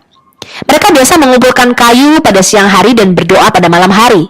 Saat mereka berada di sumur Mauna, orang-orang kafir membunuh mereka dengan mengkhianati mereka. Ketika berita ini sampai kepada Nabi Muhammad, dia mengucapkan Al-Qunut selama 1 bulan dalam salat subuh, menyerukan kejahatan pada beberapa suku Arab atas Ril Dakwan, Usaya, dan Bani Libya. Kami biasa membaca ayat Al-Quran yang diturunkan sehubungan dengan mereka, tapi kemudian ayat itu dibatalkan. Hal itu adalah, sampaikan kepada orang-orang kita atas nama kita informasi bahwa kami telah bertemu dengan Tuhan kami dan dia senang dengan kami dan telah membuat kami senang. Anas bin Malik menambahkan, Nabi Allah mengucapkan kunut selama 1 bulan dalam sholat subuh, menyerukan kejahatan pada beberapa suku Arab, yaitu Ril, Dakwan, Usaya, dan Bani Libya. Anas menambahkan 70 orang Ansari itu tewas di sumur Mauna. Referensinya ada di Sahih Al-Bukhari 4090 buku 64 hadis 134, Inggris referensi volume 5 buku 59 hadis 416. Umar bin Al-Khattab meriwayatkan bahwa dia berbicara kepada orang-orang dan berkata, sesungguhnya Allah telah mengutus Muhammad dengan kebenaran dan menurunkan kitab kepadanya, dan ayat rajam dimasukkan dalam apa yang diturunkan Allah. Kami membacakannya, menghafalnya dan memahaminya. Rasulullah merajam sampai mati siapa yang berzina saat menikah, dan kami merajam setelah kematiannya. Jadi hukuman rajam ini pada zaman Muhammad dipraktekkan bahkan setelah Muhammad mati. Ya. Tetapi saya khawatir setelah sekian lama berlalu, seseorang mungkin berkata kami tidak menemukan ayat-ayat rajam di dalam kitab Allah, dan dengan demikian mereka dapat tersesat dengan meninggalkan kewajiban yang telah diturunkan Allah. Sesungguhnya rajam adalah kewajiban di dalam kitab Allah yang harus dilakukan terhadap pria dan wanita yang berzina. Jika kejahatan mereka terbukti dengan kehamilan atau melalui pengakuan orang yang berzina. Ini ada di Sahih Al-Bukhari volume 8 hadis 817 halaman 539. Kusaimah ibn Tabit berkata, saya melihat kamu telah mengabaikan 2 ayat dan tidak menuliskannya. Kepada Said bin Sabit maksudnya ya. Kemudian mereka berkata, yang mana? Dia menjawab, saya mendapatkannya langsung dari utusan Allah. Ini Quran surah 9 At-Taubah ayat 128 yang hampir hilang ya. Kemudian Utsman berkata, Aku bersaksi bahwa ayat-ayat ini dari Allah. Ini ada dalam Ibn Abi Dawud, kitab Al-Masahif halaman 11. Jadi kita melihat tidak semua menghafal secara sempurna, mereka hanya menghafal sepotong-sepotong saja, ya. Kemudian Abu Yunus, budak yang dibebaskan oleh Aisyah, melaporkan, Aisyah memerintahkan saya untuk menuliskan Al-Quran dan menanyakan kepada saya untuk memberitahunya jika saya sampai pada ayat Hafdu ala salati wa as-salatil wusta wa kumu lillahi kanitin. Quran surah Al-Baqarah ayat 238. Ya, ini untuk memelihara salat-salat wusta. Ketika saya sampai di ayat itu, saya memberitahunya dan Aisyah memerintahkan tulislah seperti ini.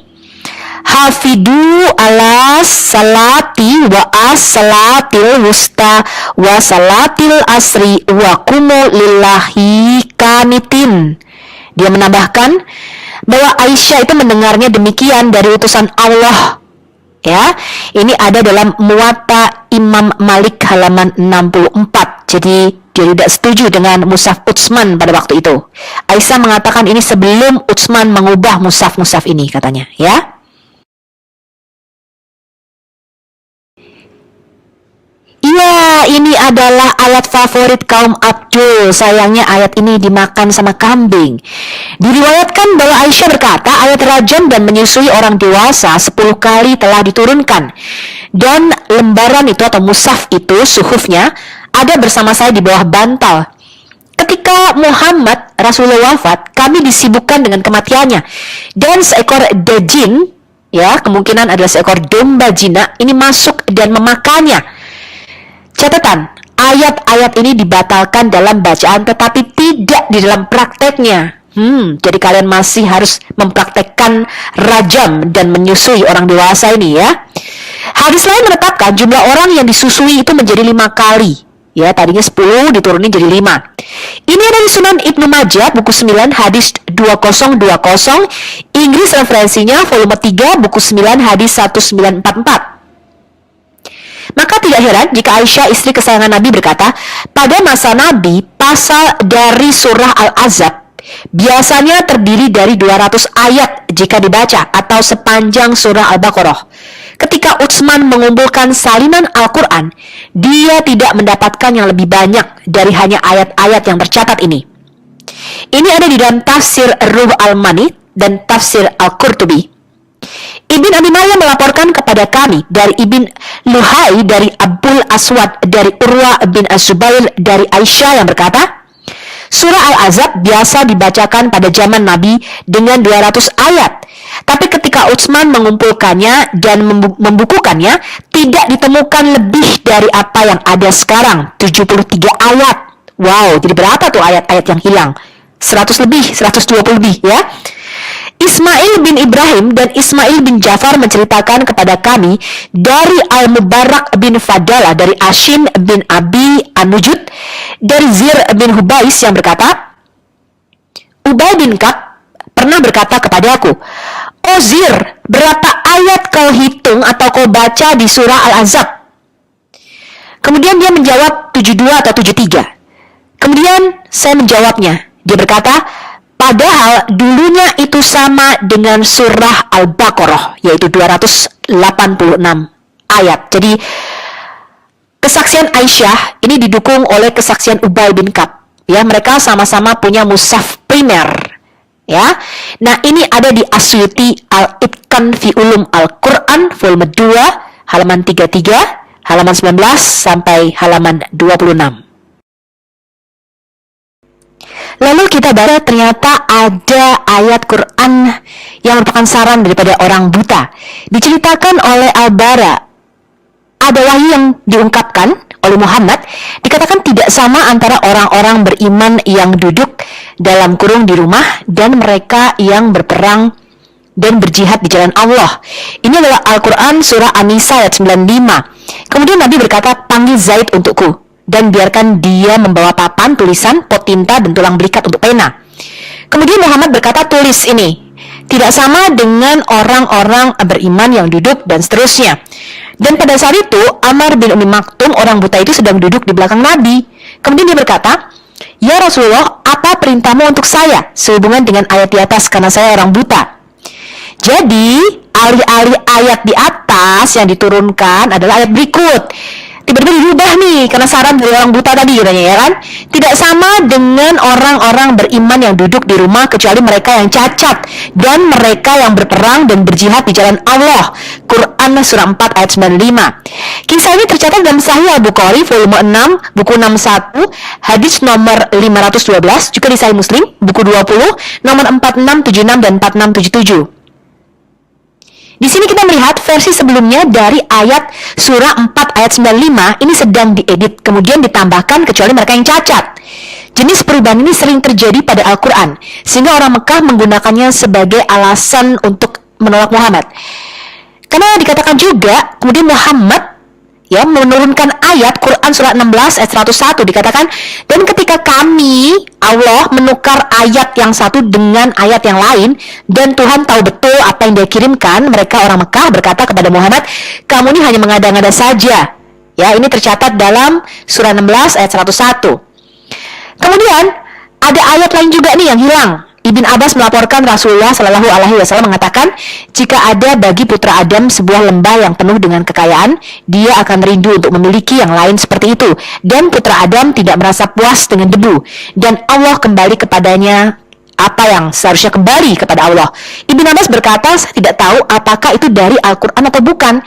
Dan dalam narasi yang ditransmisikan oleh Suhair dikatakan juga, saya tidak tahu apakah itu berasal dari Al-Quran, dan dia tidak menyebutkan Ibn Abbas. Tapi beberapa, kalau kita lihat dari sumber-sumber Muslim, menyatakan ayat ini ada ya di dalam Quran.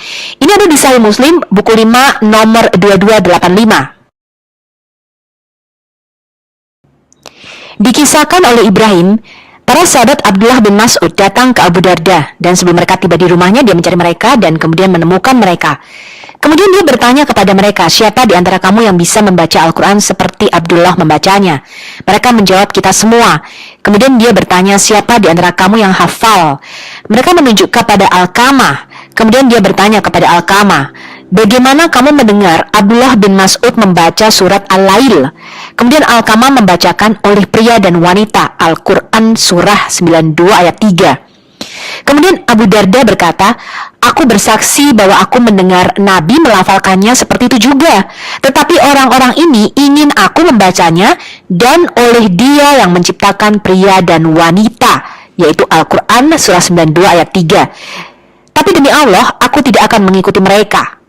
Jadi kita melihat di sini, perbedaan bacaan-bacaan ini bukan cuman konsonan dan bukan cuman huruf vokalnya saja, ya, atau a i u e o nya, tetapi benar-benar ada penambahan, ada pengurangan, ada perbedaan kalimat di situ. Hal ini dicatat di dalam Sahih Al-Bukhari volume 6 buku 60 nomor 468, juga di Sahih Muslim buku 4 nomor 17991802. Hadis ini menunjukkan dua kelompok muslim yang memperdebatkan sebuah ayat di dalam Al-Quran, ya tadi ya surah Al-Lail tadi. Satu kelompok telah belajar Al-Quran dari Abdullah bin Mas'ud, sedangkan kelompok lainnya dari sahabat Muhammad lainnya. Seperti yang Anda lihat tadi, perbedaannya bukanlah pada dialek, tetapi pada kata dan makna. Kami melihat ini lagi dengan Ubay bin Ka'ab. Sekarang kita melihat versi Quran surah 33 ayat 6. Memiliki kata-kata yang digarisbawahi sebagai berikut. Nabi lebih dekat kepada orang-orang beriman daripada diri mereka sendiri, dan dia adalah ayah dari mereka dan istrinya adalah ibu mereka. Quran surah 33 ayat 6. Abdullah Yusuf Ali, The Holy Quran, Text, Translation and Commentary, ya. Nah, sekarang kita lihat kata-kata tambahan ini membuat perbedaan yang besar. Haruskah muslim menganggap Muhammad sebagai ayah mereka atau tidak? Itu tergantung dari sahabat Muhammad yang mana Anda belajar Al-Quran. Kemudian dikisahkan oleh Ibn Abbas, Umar berkata, Ubay adalah yang terbaik dari kami dalam pembacaan Al-Quran, namun kami meninggalkan atau keluar beberapa dari apa yang dia baca, jadi mereka tidak mengikutinya. Ya, kemudian Ubay berkata, aku telah mengambilnya dari mulut Rasulullah dan tidak akan meninggalkan apapun untuk apapun. Jadi dia bersikukuh gitu ya, bahwa ini bacaannya itu yang paling benar dan dia telah mendapatnya dari mulut Nabi Muhammad sendiri. Hal ini ada di dalam Sahih Al-Bukhari volume 6 buku 61 nomor 527.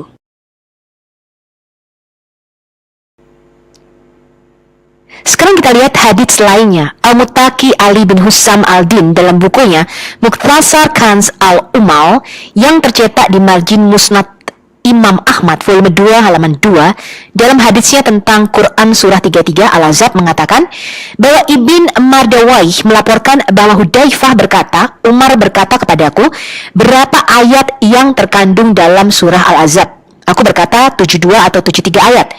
Dia mengatakan surah Al-Ahzab itu hampir sepanjang surah sapi betina atau Al-Baqarah yang berisi 286 ayat dan di dalamnya ada ayat rajam. Asyuti meriwayatkan dari Aisyah. Aisyah meriwayatkan bahwa selama zaman Nabi Muhammad SAW 200 ayat dibacakan dalam surah Al-Ahzab. Tetapi ketika Utsman mengumpulkan mushaf, dia hanya berhasil menemukan jumlah ayat yang sekarang. Ini ada dalam tafsir Duri Mantur volume 5 halaman 180 dan Al-Itqan fi Ulum Al-Quran volume 2 halaman 25. Dikisahkan oleh Ibn Abbas, Umar berkata, Ubay adalah yang terbaik dari kami dalam pembacaan Al-Quran. Namun kami meninggalkan sebagian dari apa yang dia baca. Ubay berkata, aku telah mengambilnya dari mulut Rasulullah dan tidak akan meninggalkan demi apapun juga. Tapi Allah berfirman, tidak satupun dari wahyu kami yang kami batalkan atau kami sebabkan untuk dilupakan, tetapi kami menggantinya dengan sesuatu yang lebih baik atau serupa. Ini adalah Quran Surah Al-Baqarah ayat 106.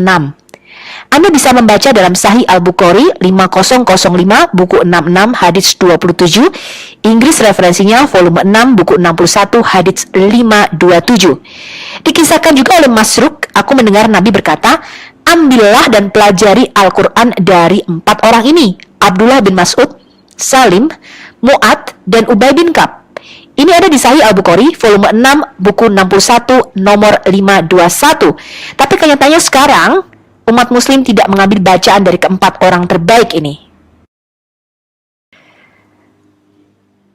Abu Muhammad berkata, ini gambaran dari apa yang dilakukan Utsman yang mengumpulkan di hadapan para sahabat. Sementara menyalin mushaf, dia membakar apa yang dia sita dari milik mereka. Dan dia ubah baik dengan sengaja ataupun karena ketidaksengajaan. Ini ada di dalam Al-Ahkam fi Usul Al-Ahkam volume 1 halaman 528. Dia juga berkata, Hajjaj melaporkan kepada kami dari Ibn Juraij bahwa Ibn Abu Humaid memberitahukan saya dari Humaidah bin Abu Yunus yang berkata, di usia 80 tahun ayah saya bercerita kepada saya dari mushaf Aisyah, sesungguhnya Allah dan para malaikatnya bersalawat untuk Nabi atau berdoa untuk Nabi. Wahai orang yang beriman, bersalawatlah atau berdoalah kamu untuk Nabi dan ucapkanlah salam dengan penuh penghormatan kepadanya. Dan bagi mereka yang ada di baris pertama, jadi ada tambahan kata dan bagi mereka yang ada di baris pertama. Ini Quran surah 33 ayat 56. Hal ini sebelum Utsman mengubah tulisan kitab itu. Ya, jadi ini dicatat di dalam Al-Suyuti The Perfect Guide to the Sciences of the Quran halaman 60 dan laporan tentang hal ini sangatlah banyak. Utsman tidak berhasil menyatukan bacaan Quran pada awal abad ke-8. Gubernur Al-Hajjaj bin Yusuf tahun 661 sampai 714 Masehi, zaman Khalifah Abdul Malik bin Marwan, dia sama sekali tidak menyukai bacaan Abdullah ibn Mas'ud. Al-Hajjaj bersumpah dia akan menghapus bacaan Ibn Mas'ud dari mushaf sekalipun itu dilakukan dengan tulang rusuk babi. Ya, jadi dihapus, dia nggak suka nih dengan bacaan Ibn Mas'ud. Ini ada di Omar Hamdan, The Second Mus'haf Project, A Step Towards the Canonizations of the Quranic Text halaman 799. Pada zaman itu, jika kamu mau menghapus di perkamen atau kulit domba, itu kamu harus mengeroknya dengan batu atau tulang. Dan Al-Hajjaj bin Yusuf bersumpah, dia akan mengorek atau mengerok bacaan Ibn Mas'ud dari mushaf dengan menggunakan tulang babi. Dia juga bilang akan membunuh siapapun yang membaca menurut mushaf Ibn Mas'ud. Sekarang kita melihat kodifikasi Quran ketiga oleh Al-Hajjaj bin Yusuf yang hidup antara tahun 661 sampai 714 Masehi. Tentang Al-Hajjaj bin Yusuf, Imam Al-Zahabi berkata, dia tidak adil, tirani, jahat, haus darah. Tapi dia juga berani, licik, fasih, dan juga memuliakan Al-Quran. Siapa dia dan dari mana dia berasal? Dia adalah Abu Muhammad Al-Hajjaj bin Yusuf Al-Taqafi.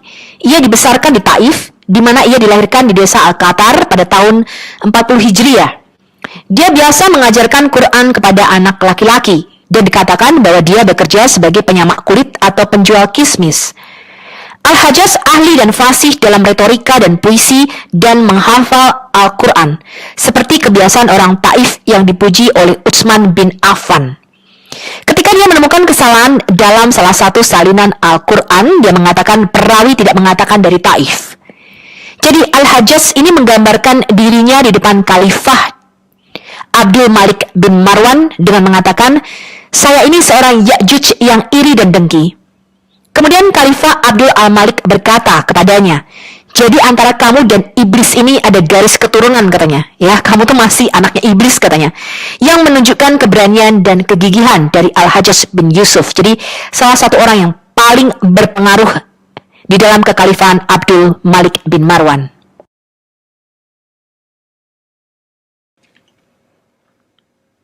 Teks yang Muslim miliki saat ini bahkan bukan Al-Quran versi revisi Utsman, tetapi menggabungkan perubahan oleh Abu Muhammad Al-Hajjaj ibn Yusuf Al-Taqafi.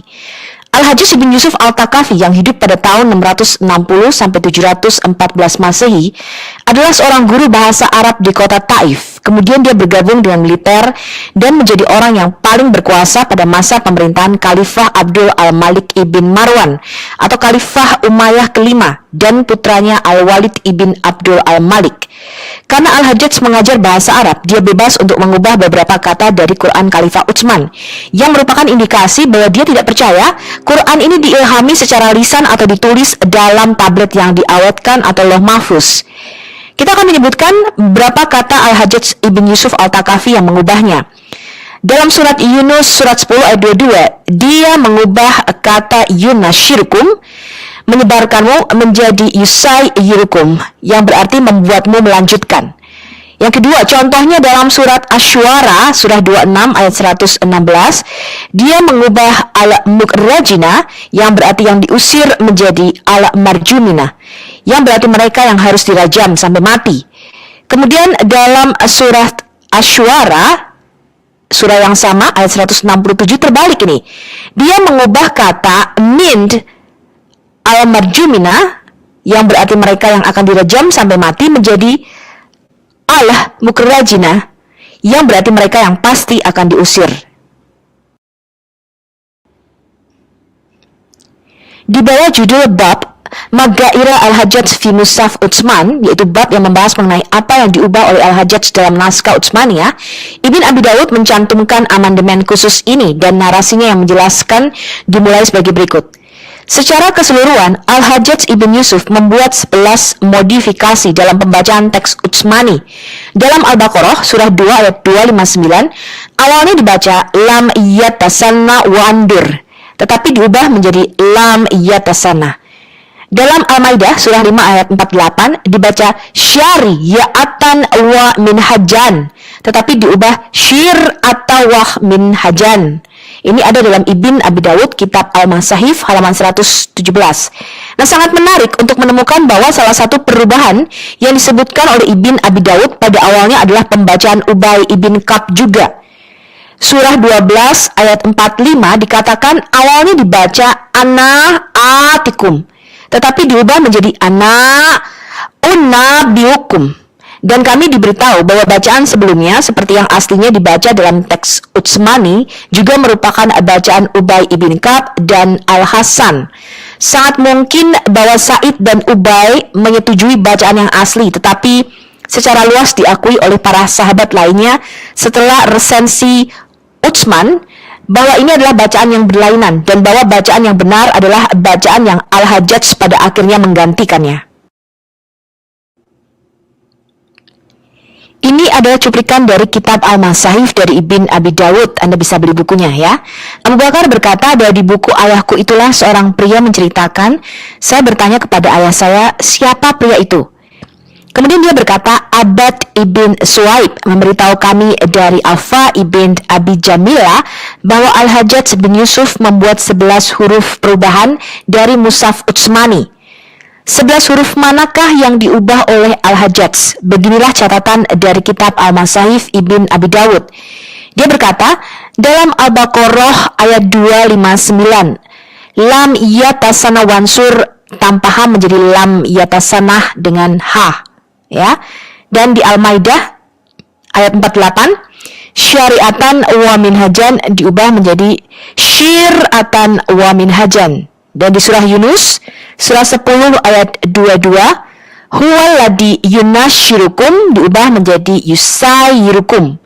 Dan dalam Yusuf ayat 45, ana atikum bitawilihi diubah menjadi ana annabiyukum bitawilihi. Dan kemudian di surah Al-Mu'minun surah 23 ayat 85 sampai 89, saya kuluna lillah dia membuat dua kalimat terakhir menjadi Allah, ya. Kemudian dan di Asy-Syu'ara dalam cerita Nuh, Quran surah 26 ayat 116, minal mukrajina diubah dalam ceritanya, digantikan ya.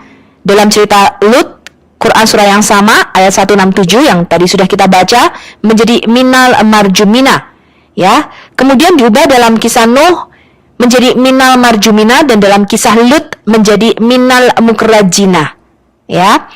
Dan di As-Zukhruf surah 43 ayat 32, kata nahnu kasamna bainahum ma'isahum, dan dia mengubahnya menjadi ma'isyatahum, ya.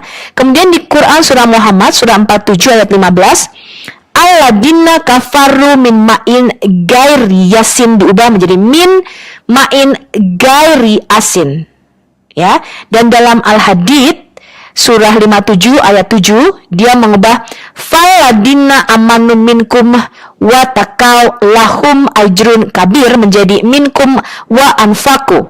Dan dalam ketika matahari digulung dalam At-Takwir 81 ayat 24, wa ma huwa ala gaibi bidanin ke bidanin. Nah, ini adalah 11 perubahan yang dicatat di dalam kitab Ibn Abi Dawud Al-Masahif, ya. Ya, ini ringkasan 11 ayat yang diubah oleh Al-Hajjaj bin Yusuf yang tercatat dalam kitab Al-Masahif Abi Dawud halaman 117-118, ya. Quran surah 2 ayat 259, surah 5 ayat 48, surah 10 ayat 22, surah 12 ayat 45, surah 23 ayat 87 dan 89, surah 26 ayat 116, surah 26 ayat 167, surah 43 ayat 32, surah 47 ayat 15, surah 57 ayat 7, surah 81 ayat 24. Proyek editorial ketiga di bawah Khalifah Abdul Malik bin Marwan, dia memerintahkan Al-Hajjaj bin Yusuf untuk memperbaiki teks Quran dengan mengubah beberapa kerangka huruf mati dari beberapa kalimat. Kemudian menetapkan kanon atau standar untuk urutan ayat dan surah. Dia memperkenalkan huruf hidup dan tanda titik atau tashkil dan harokat untuk pertama kalinya, juga menyingkirkan beberapa ayat sebagai upaya menyatukan ketidaksepakatan waktu itu. Kemudian teks yang baru ini disebut dengan Kodeks Umayyah, dikirim salinannya ke Mesir, Syria, Medina, Mekah, Kufah, dan Basrah. Sumber Islam menyebutkan, jika ada manuskrip lainnya yang kerangka huruf matinya tidak sama dengan Kodeks Umayyah, akan disita dan dimusnahkan. Dan mereka mendapat ganti kira-kira 60 dinar pada waktu itu. Ya, kalau mereka mau menyerahkan kodeks-kodeksnya atau manuskripnya, kemudian dibakar, ya.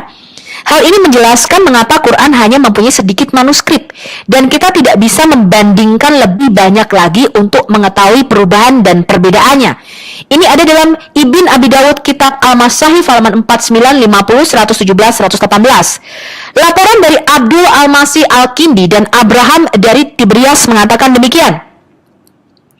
Lalu mengenai masalah Al-Hajjaj bin Yusuf, di mana dia mengumpulkan setiap salinan terakhir dan menghapus banyak hal dari teks itu, dan naskah menurut susunan yang disukai Al-Hajjaj dalam 6 salinan atau masahif. Yang satu dikirim ke Mesir, yang lain ke Syria, ke Medina, ke Mekah, ke Kufah, dan ke Basrah. Al-Kindi berkata kepada Muslim, semua yang saya katakan berasal dari otoritas pemimpinmu sendiri.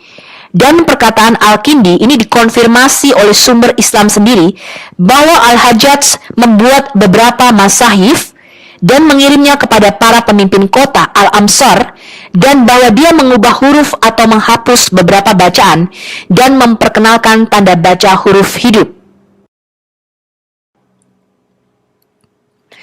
Al-Hajjaj memusnahkan baik naskah yang dipakai untuk umum maupun yang disimpan pribadi. Hal ini menimbulkan kemarahan terutama keluarga Utsman. Ibn Saba yang menjaga tradisi ditelusuri kembali sampai Muhriz bin Thabit yang merupakan maula dari Maslama bin Abdul al-Malik. Muhriz melaporkan langsung dari ayahnya Thabit yang merupakan penjaga di istana Al-Hajjaj. Dia mencatat kemarahan dari keluarga Utsman kepada naskah baru Medina yang direvisi ulang. Ini ada dalam Omar Hamdan, The Second Musahif Project, A Step Towards the Canonizations of the Quranic Text, halaman 824. Gubernur Mesir juga berusaha menolak Kodeks Umayyah Al-Hajjaj ini. Ketika Ibn Wahab bertanya ke Malik bin Anas tentang Utsmanic Codex atau Mushaf Utsman, dia menjawab, sudah hilang. Ini ada dalam David S. Powers, Muhammad is not the father of any of your men. The Making of the Last Prophet, halaman 6566. Definitions, Rereading Late Ancient Religion. Lalu Quran versi siapa yang terpelihara? Versi Muhammad, versi Utsman, atau versi Al-Hajjaj? Siapakah yang memberikan otoritas bagi Utsman dan Al-Hajjaj untuk meredaksi Quran? Sebagai penutup, mari kita perhatikan beberapa varian yang dicatat oleh Abu Dawud dalam kitab Al-Huruf wa Al-Qiraat yang semuanya berhubungan dengan perbedaan dialek saja dan tidak mempengaruhi catatan konsonan teks tertulis. Dengan demikian, mereka semua merupakan bagian dari jenis bacaan varian kedua dan dapat dianggap sebagai bagian dari sabati ahruf atau 7 ahruf yang berbeda yang dibicarakan oleh Muhammad. Kami hanya akan menyebutkan 3 dari bacaan ini yang dicatat oleh Abu Dawud untuk mengilustrasikan poinnya. Sarah bin Haisab berkata, saya bertanya kepada Ummu Salamah, bagaimana Rasulullah membaca ayat ini? Karena perilakunya tidak benar. Innaha amalun gairu salih.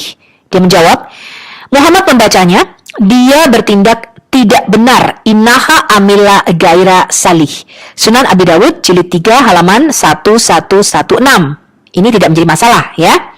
Kemudian Ibn al-Musayyab berkata, Nabi Muhammad, Abu Bakar, Umar, dan Utsman biasa membaca Maliki Yaumidin, penguasa hari pembalasan. Yang pertama membaca Maliki Yaumildin adalah Marwan, Sunan Abu Dawud, jilid 3, halaman 1119. Syakik berkata, Ibnu Mas'ud membaca ayat, sekarang datanglah engkau, haitalaka. Kemudian Syakik berkata, kami membacanya hitulaka, aku siap untukmu. Ibnu Mas'ud berkata, aku membacanya sebagaimana yang telah diajarkan kepadaku, dan itu lebih aku sukai atau aku cintai. Ini ada dalam Sunan Abu Dawud, jilid 3, halaman 1120. Jadi kalau kita melihat di sini, memang pembacaannya yang berbeda-beda.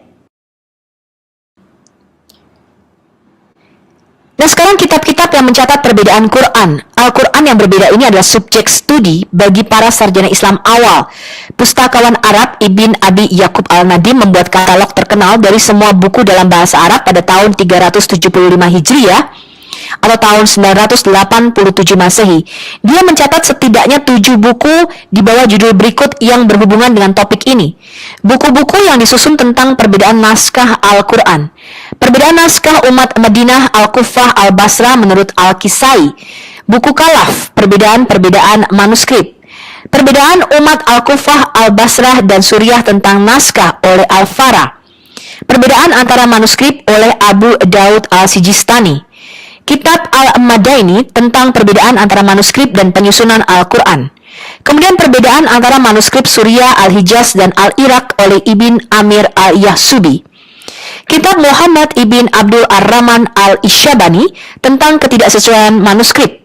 Ini ada di dalam Al-Nadim, The Fihris of Al-Nadim, Survei Abad ke-10 Budaya Muslim, New York, Columbia University Press, 1970, halaman 79.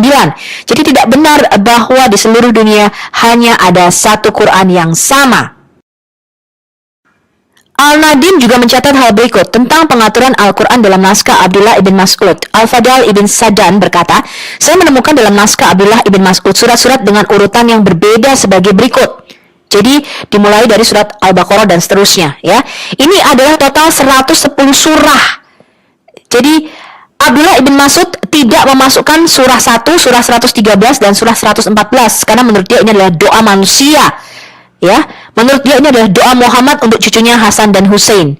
Ini ada di dalam Al-Nadim halaman 53. Laporan lain menyatakan salah satu sahabat terpercaya kami telah menginformasikan kepada kami bahwa susunan surah menurut bacaan Ubay bin Ka'b ada di sebuah desa bernama Qaryat Al-Ansar. Ada 2 surah tambahan dari Al-Basra, di mana di rumahnya Muhammad ibn Abdul Al-Malik Al-Ansari menunjukkan kepada kami sebuah manuskrip Al-Quran dan mengatakan, ini adalah salinan Ubay yang kami miliki, yang diturunkan dari ayah kami. Saya melihat ke dalamnya dan memastikan judul dari surah-surah tersebut, akhir dari wahyu, dan jumlah ayatnya. Totalnya 116 surah. Jadi justru Ubay bin Ka'b ada 2 surah tambahan. Ini dalam Al-Nadim halaman 58 dan 61. Surah apa saja? Tadi kita sudah belajar surah Al-Qal surah 115 dan surah Al-Hafidh surah 116. Ini ada di dalam Ahmad von Denver Ulum Al-Quran, Leicester, The Islamic Foundation 1985 halaman 48. Jadi kita melihat bahwa klaim-klaim ulama-ulama muslim awal mengatakan tidak benar, hanya ada satu versi Al-Quran. Sampai jumpa di video berikutnya, kita akan membahas standarisasi, kanonisasi Quran terakhir, dan kita akan melihat kepada manuskrip-manuskrip Al-Quran dan perbedaan-perbedaan versi Quran.